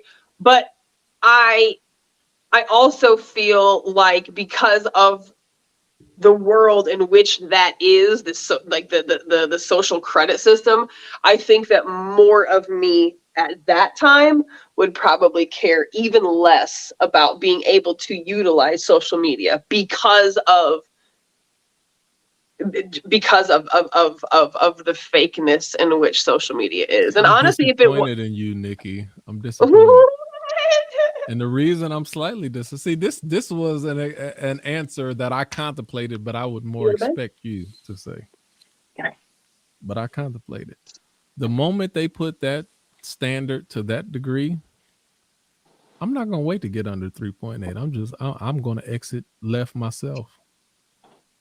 Well, Nope, You I would, get off. you I would, you you ain't gotta would, wait for it to you get to would. 3.8. I just jump. You would, because Right. for you, you're okay with totally unplugging and you don't utilize social media the same way that I do. For me, I think I'm okay with maintaining the score that I have.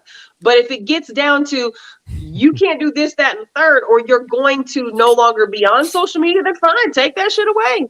I'm okay with that. I'm okay with that. I have a But question. I wouldn't fudge who I am, or I wouldn't necessarily.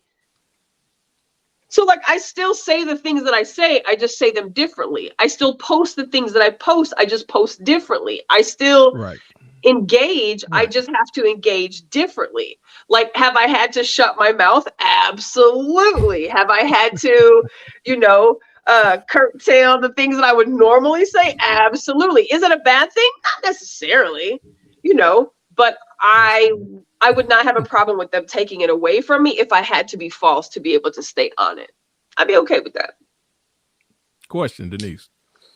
So, my question is, well, Nikki kind of answered it just now, but my question is, with as impactful as Freethinkers is, and I think it's more impactful than we actually know, because a lot of people are not comfortable vocalizing a lot of Right. things that a lot of us say on here. They don't feel Right. comfortable expressing it. They don't feel comfortable saying they agree with it. But that might be the thing that they need to get them a little closer to whatever. Or like the conversation we had a few weeks ago and just learning more about men. There's so many things that I've learned through these conversations. I wouldn't be willing to make that kind of adjustment just for the sake of like posting pictures and shit. But for the sake of getting a message out there, if I gotta smile a little bit extra or some shit like that, I would do it for the sake of a real purpose. But just if I was just like posting pictures and dumbass quotes or something, I hard pass. But for purpose, fuck it. Let's do it. But you also have to remember, Denise, we started in a building. Mm-hmm. We go back to our roots. We started in a building. Mm-hmm. We're only doing this because COVID happened. And not to say True. that we wouldn't have graduated maybe to this as time went on, but COVID pushed us into, if y'all want to keep talking, and we weren't seeking to talk to the world. It's cool as fuck, right? But like we were happy and content in that coffee shop with 3, 4, 5, 6, 8, 10, 12 of us. So That's true. we go back to our roots. If you take me off the internet, that's fine. Free thinkers will still happen. It'll be a different version of. It'll be a smaller version of. But I truly believe that everything happens for a reason. So if that's what was supposed to happen, that's where we're supposed to go to get to wherever we're supposed to be at. And those that are supposed to be there, it's like church. Those that are supposed to be there will be there. Those who aren't supposed to be there won't. But those who are And I supposed to be also there will be there. anticipate that we will be taken off at some point down the road. You think so? Oh yeah, You absolutely. think so? Absolutely. That's why I put out as much stuff as this gonna come a time where this is gonna come to an end. Absolutely. Wow. Our Because ability to do this that's one online. thing. I'm not gonna do a watered down thing. They just see Right. they haven't found a way to censor this audible communication For a the same way live that as they can. opposed to a post. Right. And once They they can't really get capture it that the same way. down, yeah, they're gonna censor us as well. And I'm not doing it. I already know I'm not. Like and it's not only that I'm not, but the reason that we can be on here, especially me and you, Nikki, just about every single week without fail is because I'm doing something that I love and I have a passion for doing. I enjoy doing it. The moment I cannot be myself and I can't really truly say what's on my mind, Right. I will lose interest. I'll lose passion. And so it's not even like me throwing a fit and putting my hands up and fold. The moment, and that's why I always tell people, so many people who get into the podcast game, I said, whatever you do, you have to find something that you like and that you have a passion for. Yep. Otherwise, you will not be consistent in it. You will do it for a month, You'll burn do it for out. 2 months, and you'll burn out because you don't love doing it. And the reason I know this, I don't burn out because I have these conversations all the time when I'm not on air. Right. Like when we Right. just didn't at a pool somewhere, wherever we at, I'm still doing the same thing. I'm going to be talking like this no matter where we at. If there's a camera in front of me, that's why I be talking half the time like I'm not in front of a camera because I don't even think about Right. it. Right. Just, Right. but the Sometimes I moment I forget can't how do wide that, then our I'm done. reach can be. Right. And like I said, what I was talking about earlier, I have such a short attention span for small talk. And when I don't feel like I'm being authentic or the people around me are being authentic, it becomes a form of small talk to me. Yeah. And I tune out. I'm like, yeah, I'm out of there. That's my cue. I'm done. Yeah. And then that's when you're going to know, because I'll be like, all right, well, we're going to finish up with this season of Free Thinkers and we'll see you in the lane. You ain't going to see me back again. Right. You need to pay attention because we don't really break up seasons. We just, when I say, all right, this is going to be the end of this season, we'll be back in a little bit. That means, it's over, folks. Right. I'm telling you now. Sometimes I wonder though if we had a greater reach, if we had the 1,000 likes, the 1,000 subscribers on YouTube, or if we had 500 people following us on, well, we have 600 people actually on our Free Thinkers group page.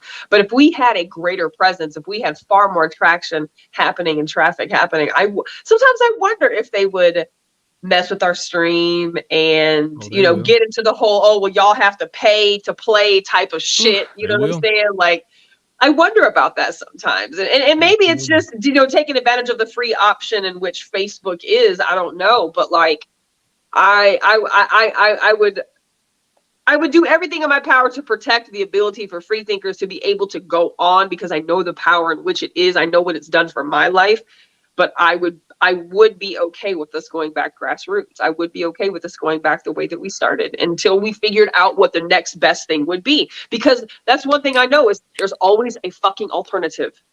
For me, no doesn't mean no all the time. No means, well, maybe, because I'm going to find a back route. I'm going to find a hole. I'm going to find a side street.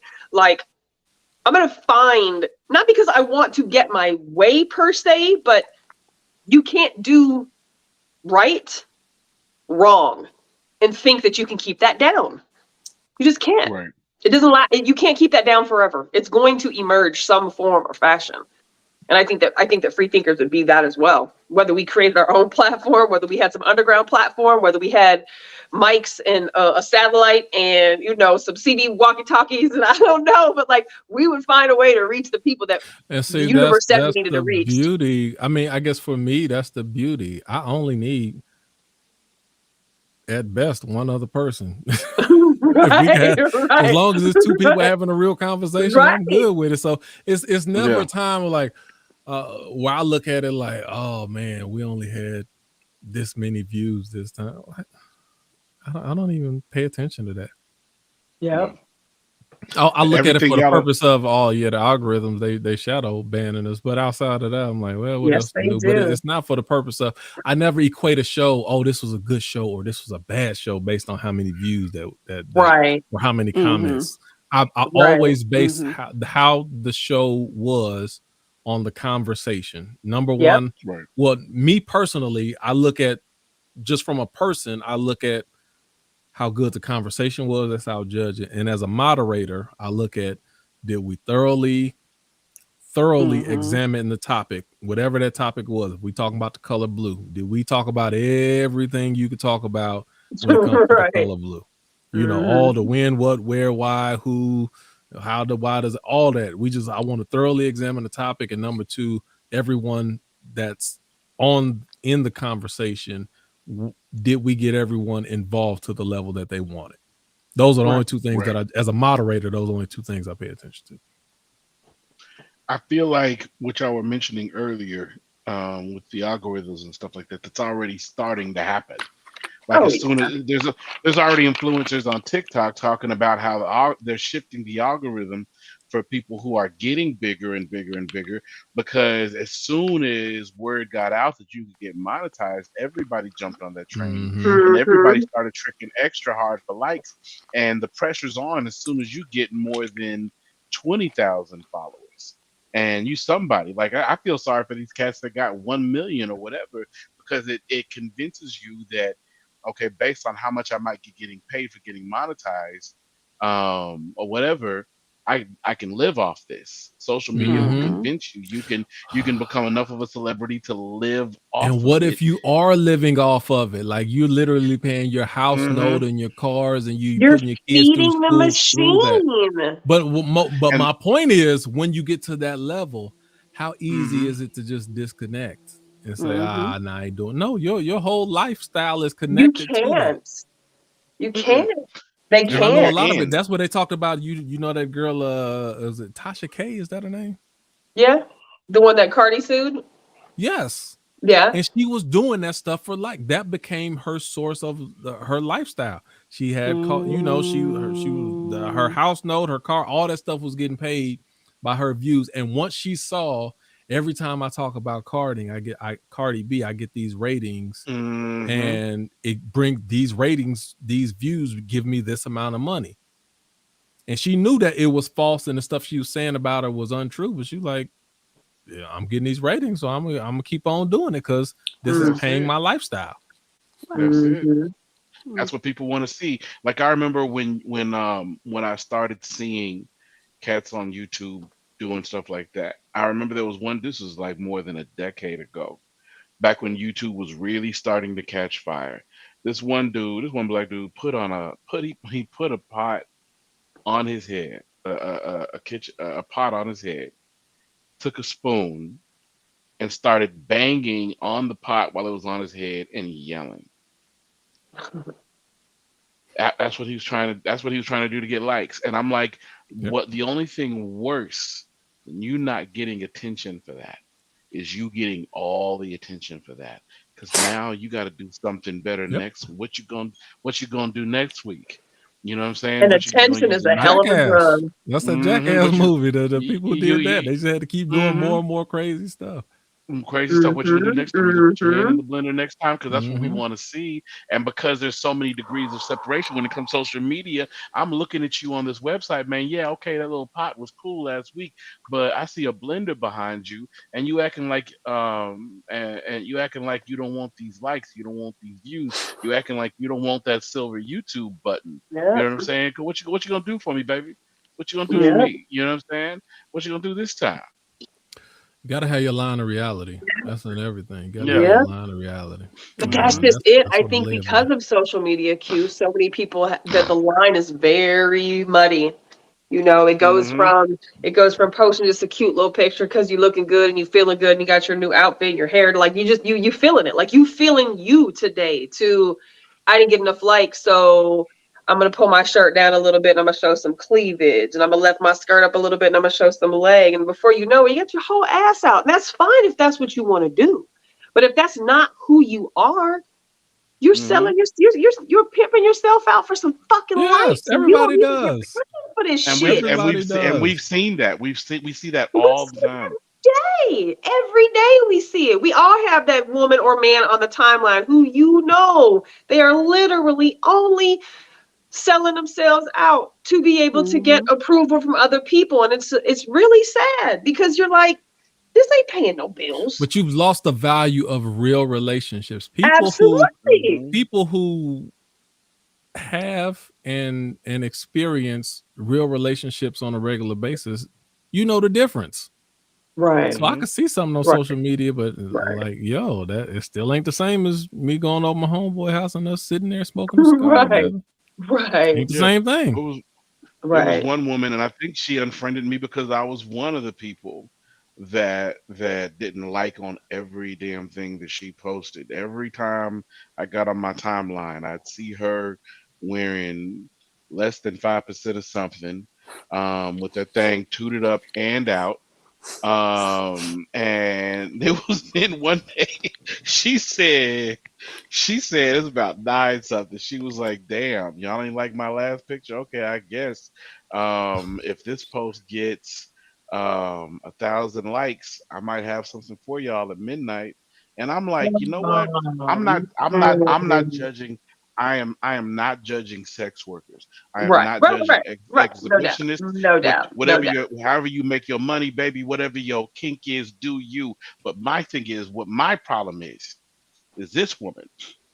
What worries me is that I have a scenario in my head, God forbid it ever happened, where this woman is somewhere by herself and somebody sees her that clicked like and is thereby and feels thereby entitled and Yeah, runs up on her, assuming he knows her because of the persona, and yeah, that person gets assaulted because they felt like they were entitled to the yeah, persona on the website. That is yeah. scary. And That is that scary, happens. Happens all the time. that is problematic for me. That That is an issue happens. for me. But And like if real we had a real world where life, let me give an example. Like as far as real, like even I like arguing, but Mhm, I don't take arguing on like I don't do a whole bunch of going back on mm-mm, forth on mm-mm, Facebook. No, and it ain't mm-mm. even just because I don't feel like doing it, but doing free thinkers and meeting other minds for as long as I have, I know a real debate slash conversations are like. Mhm. And I'm like, when you know the real stuff and we go all the way to one end and come back and go full circle and have a kumbaya moment, all that, the this other stuff on social media doesn't compare to the real thing. Mm-hmm. No, So there's too many even with that, gangsters it's out like here. I can't. Yeah, it's like, Yeah. that's what I'm saying. It's when you have something that's real and you actually experience real emotions and people talking about their real life stories and stuff that they went through. Like, so then when I see this, then I know this is a lesser version of something that's real. I don't give it the same. I can't give it the same seriousness as I can No. real life stuff, real life conversations. Mhm, Yeah. I understand the Yeah. difference in value between the two. mhm, mhm, I got into it mhm. publicly with this dude about 5 years ago over We're at something 2:35. We're about over to stop in 5 minutes, but go ahead. he over something he was doing. Damn, that was quick. Yeah. He was causing a bit of a ruckus in the community, and publicly I got at him. I let him know, I know what you're doing. I know people. I've spoken to people. You've done it too, and I need you to know that I see you now. And Mhm. he got on a few hours later. He got on Facebook Live, yapping and all that other stuff. Blah blah blah blah. And I don't even know why you doing this, Joe B. I know you stay, bitch. The mailman do too. Only one of you motherfuckers delivered. What's up? Hey, My thing hey, Boy, is, hey, dropping bars hey. again. if I Boy, trying I to ain't nobody, I ain't Bang, nobody's bang, thug. bang, I don't know, boy, I ain't trying nobody's thug. joy But dropping it, bars. if you want to get your issue, it ain't no conversation on the internet. I want coordinates. Come and see me, and we can talk right then and there. But you can tell online when somebody's using too many adjectives, Oh yeah. synonyms, bruh. You need to You stay just right where you what are is that? in You front of talk that too screen. much, homeboy. You never Yeah. shut up. No, Shit. Nikki, it's this one. It's this one with these cheerleaders. I gotta send you where these cheerleaders they sit there. You could tell they from where it's really good because they on their perfect time and they're like, you don't want no trouble. You just talk like you do. And I said, oh my God. And that's another thing. Like the internet has availed us far more opportunity for arrogance than safety. Oh yeah. Oh And definitely. and a lot of people don't see. So it's like, and so I say all that to say, because I know we don't have a lot of time left. When I did see the dude, a couple of, I think it was less than a month later, I saw him. When he did see me, he did a double take and he politely went off in the other direction. When we Mm. saw each other again in a Zoom room during COVID, um, I had said something not directly at him, but regarding the subject I took issue with him about. And looked dead at the camera because I knew he was looking at me. Then later on, he gonna bring, well, like people have trouble all the time, like me and Joe B. We used to have beef back in the days. You know what I'm saying? We cool now. I'm cool with him. Like, yeah, yeah, keep it singular, not plural, bitch. You know what the fuck Right. you did. You got somebody in your pocket? Um, Who is we? right. Who is we? But it's too much. It's too much persona and not enough person these Hmm. days. And I think that's what the Mhm. episode is about. They want the only way you can excel in that world is to adhere to a persona that is susceptible to the opinion of everybody around you, as opposed to being a person that could stand on character, that could stand Mm. on who you are as a person. That's where we're headed. And they don't want That's where us we to be are. that, Joe. They don't want us to be that. Nope. They want us to be cookie cutter little people. And Compliance. that's They want- why your boy is moving to Bastrop as soon as fucking possible. If it go down, y'all welcome to come through. I'll make y'all some pancakes. We'll kick it. Hey. Denise, Show me you got my any way to last the words, kitchen. Denise? Yeah, Any last last thoughts about words. I just feel like again, I mean, as embarrassing as it is to say, I saw myself in a lot of the characters, and I saw like some of the things that I've done, maybe still do, and it was kind of gross. So it just made me want to evaluate how I move through the world and making sure that I'm being like as authentic as I possibly can. And maybe it's not me not being authentic because I want some kind of social status or need a new car or a new apartment, but it's still all in the same boat. So I think it just made me want to strive to be as authentic as I possibly can. I mean, that's the basic message I got from it. Yeah. That's And good. just know, Nikki, like as much as you might feel similar to some of these people, what makes you different is the fact that you even felt some kind of way about the changes that happened as a result. You know what I'm saying? That you Hmm. felt some kind of way about the similarities.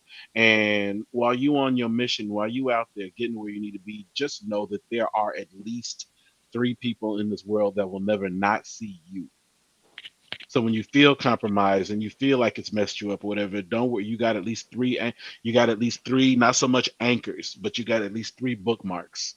No, You anchors know what for I'm sure, saying? because that's why I come to Yeah. Free Thinkers because it like it's like a reset. It's like it resets me. I'm like, okay, okay, got it. So it's seriously, it like gets me out of like little glitch that I'm having being in the matrix and shit. And I'm like, well, I got to step out Yeah. of this shit and like come back to myself. So Yeah. that's the thing that I love about Free Thinkers. Well, that right there, Denise, is the beauty of the journey of growth, right? Like that is literally what you just said about how you personalized and and paralleled your maybe actions to the things that we saw in the in the Black Mirror episode Mhm. versus you saying it and hearing you say it and identify with some of those things. Like that's part of the journey of growth. That's part of the journey of discovering who the fuck am I.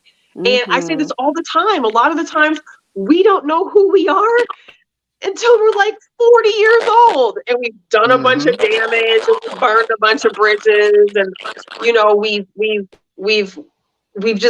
we've you only know what you know and you can only do what you can do with the information that you have, right? And so I don't think there's anything wrong with identifying with some of what we saw in the show. I don't think there's anything wrong with that. I think we all have our places, our roles in this world. And the beauty of it is that as long as we're still breathing, we have the option of doing something different every single day. It's like 12 steps. It's one day at a time, like really and truly. We don't have to make leaps and bounds by tomorrow. I just got to fucking wake up and make a decision, a conscious effort to move a little bit closer in my truth, whatever that may be. And I mean, that's damn sure why I still come here every Tuesday. I mean, the very first meeting of the mind I went to, I was like, oh, I don't do church, but this is that. This is that. This is Mm. for me. I'm Mm-hmm. not in therapy. I'm in a therapy profession, but like I need that outlet. I need to be around people who aren't necessarily like me to be able to learn about who I am and to then learn about other people. And that's exactly what this is. And I didn't think that I would enjoy I didn't think that I wouldn't enjoy the Black series thing, but I'm really surprised at how much I've actually enjoyed the principles behind every episode that we've talked about since we started doing this. Like the first 2 episodes, I was like, we dropped fucking gems. And it was never about the show. It was about our perception of what we felt those shows were about. And Mm-hmm. I don't know, this is just one of those things where it serves its purpose. And every day is a new day to do something different and move closer in our truth. The And main thing I'm it for it. shows with me is that, well, I see there's certain elements. I'm trying to figure out how to say it. There's elements in this story that I see, it's not that I directly see myself, but I do see elements of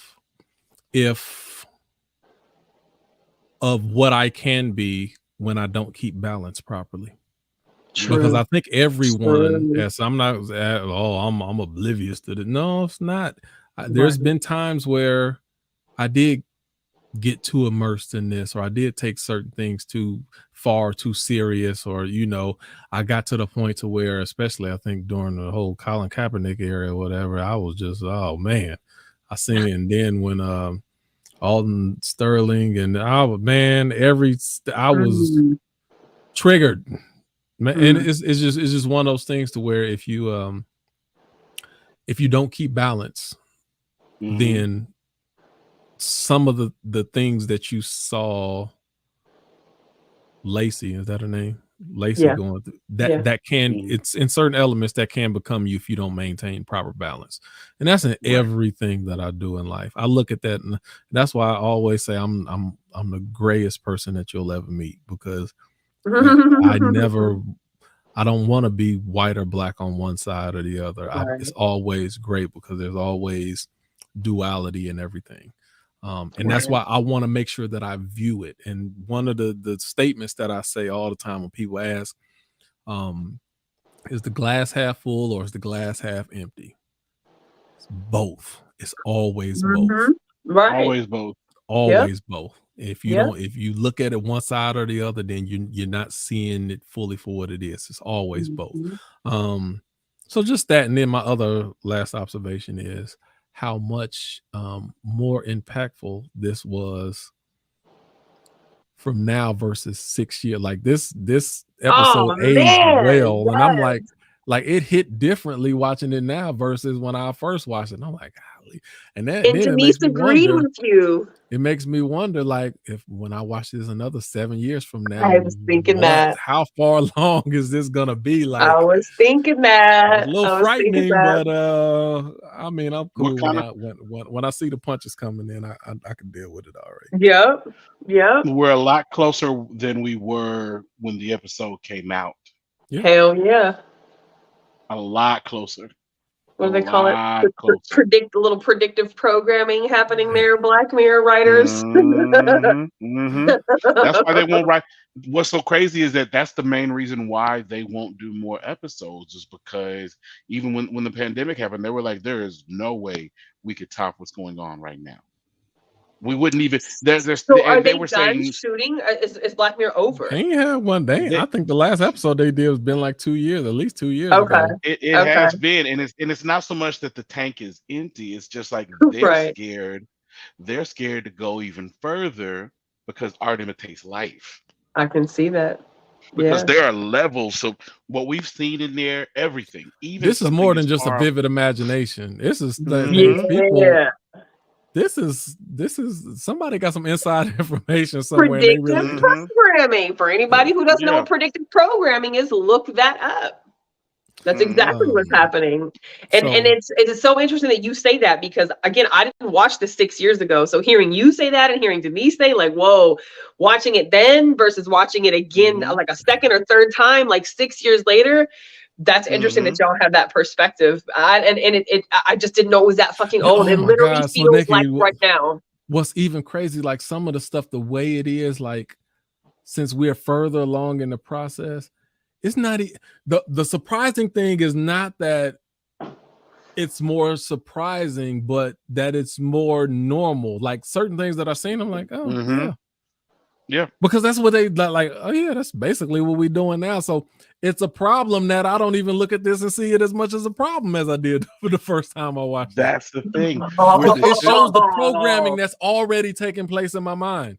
Right. We're desensitized to it because we're used to it. We're living it. That's the crazy part. And Joe B, that's what they want. They want us desensitized. They want us to not have reactions to these things so that we can just continue to normalize these fucked up things. You look at, I mean, everything, like, and that's why I say Orwellian. You look at it, it's literally 1984. If I want to, we don't assassinate leaders anymore. We assassinate their character. Yep. And then we And they just cancel them. stay. Cancel them. We And cancel then them. we It saves cancel well, them. and here's the only problem I have with cancel culture is that there's Because no you know what, room. Joe? Because Yeah. canceling them is worse than assassinating. Because when you assassinate a person, it amplifies their legacy and what they left behind. Makes them martyr. When Makes you them martyr. cancel someone, you mute their future words, and you also mute out with everything that they've said and done in the past. And there is no room. There is no room for redemption. Devalues it devalues their life's work when you cancel someone. So that's actually worse than assassinating them from a legacy perspective. Okay, hold on. We running up on 3. We're not gonna go for 3 hours, so we already coming up. So next, and this, thank everyone for joining us. It was a good conversation. For our last series of Black Mirrors, somebody tell if it's something that y'all want to see. I know you said about the bees. I'm thinking about that one, but I just don't want to do it, but I think we need to. We're gonna do Striking Vipers next. Okay, so not San Junipero. You've been talking about that one. That's gonna San be. Junipero San Junipero is absolutely my favorite. I think it may be my favorite one. Okay. Out of all the Black Striking Vipers. Yeah. Is that what it's called? You gonna know what all this sign is about by the time you watch it, but we're gonna do Striking Vipers. I just think that it's from a conversation standpoint. I think it has the most meat on it. So it'd be interesting if y'all covered 1 or 2 episodes of Love, Sex, and Robots. I've seen some of those. Those is interesting too. I just missed one of them. I fell asleep. I didn't get to catch any of it. Okay. I want to recommend. It's probably a better one I could recommend, but right off the top, Nikki, I would want you to check out Sunny's Game. Sunny's Game. Sunny's Game. I think it's the first episode. First episode of season 1 is Sunny's Game, but there's a whole lot to digest on each of them. Okay, I just wrote it down. I'll take it out. That's tonight because a lot of them they only be like 20-30 minutes. They don't go real long. It's quick. Okay. They pack they do pack a lot with in there little. though. Yeah, they do a lot with a little. So go ahead and watch that when you get a chance. We got one more episode, y'all.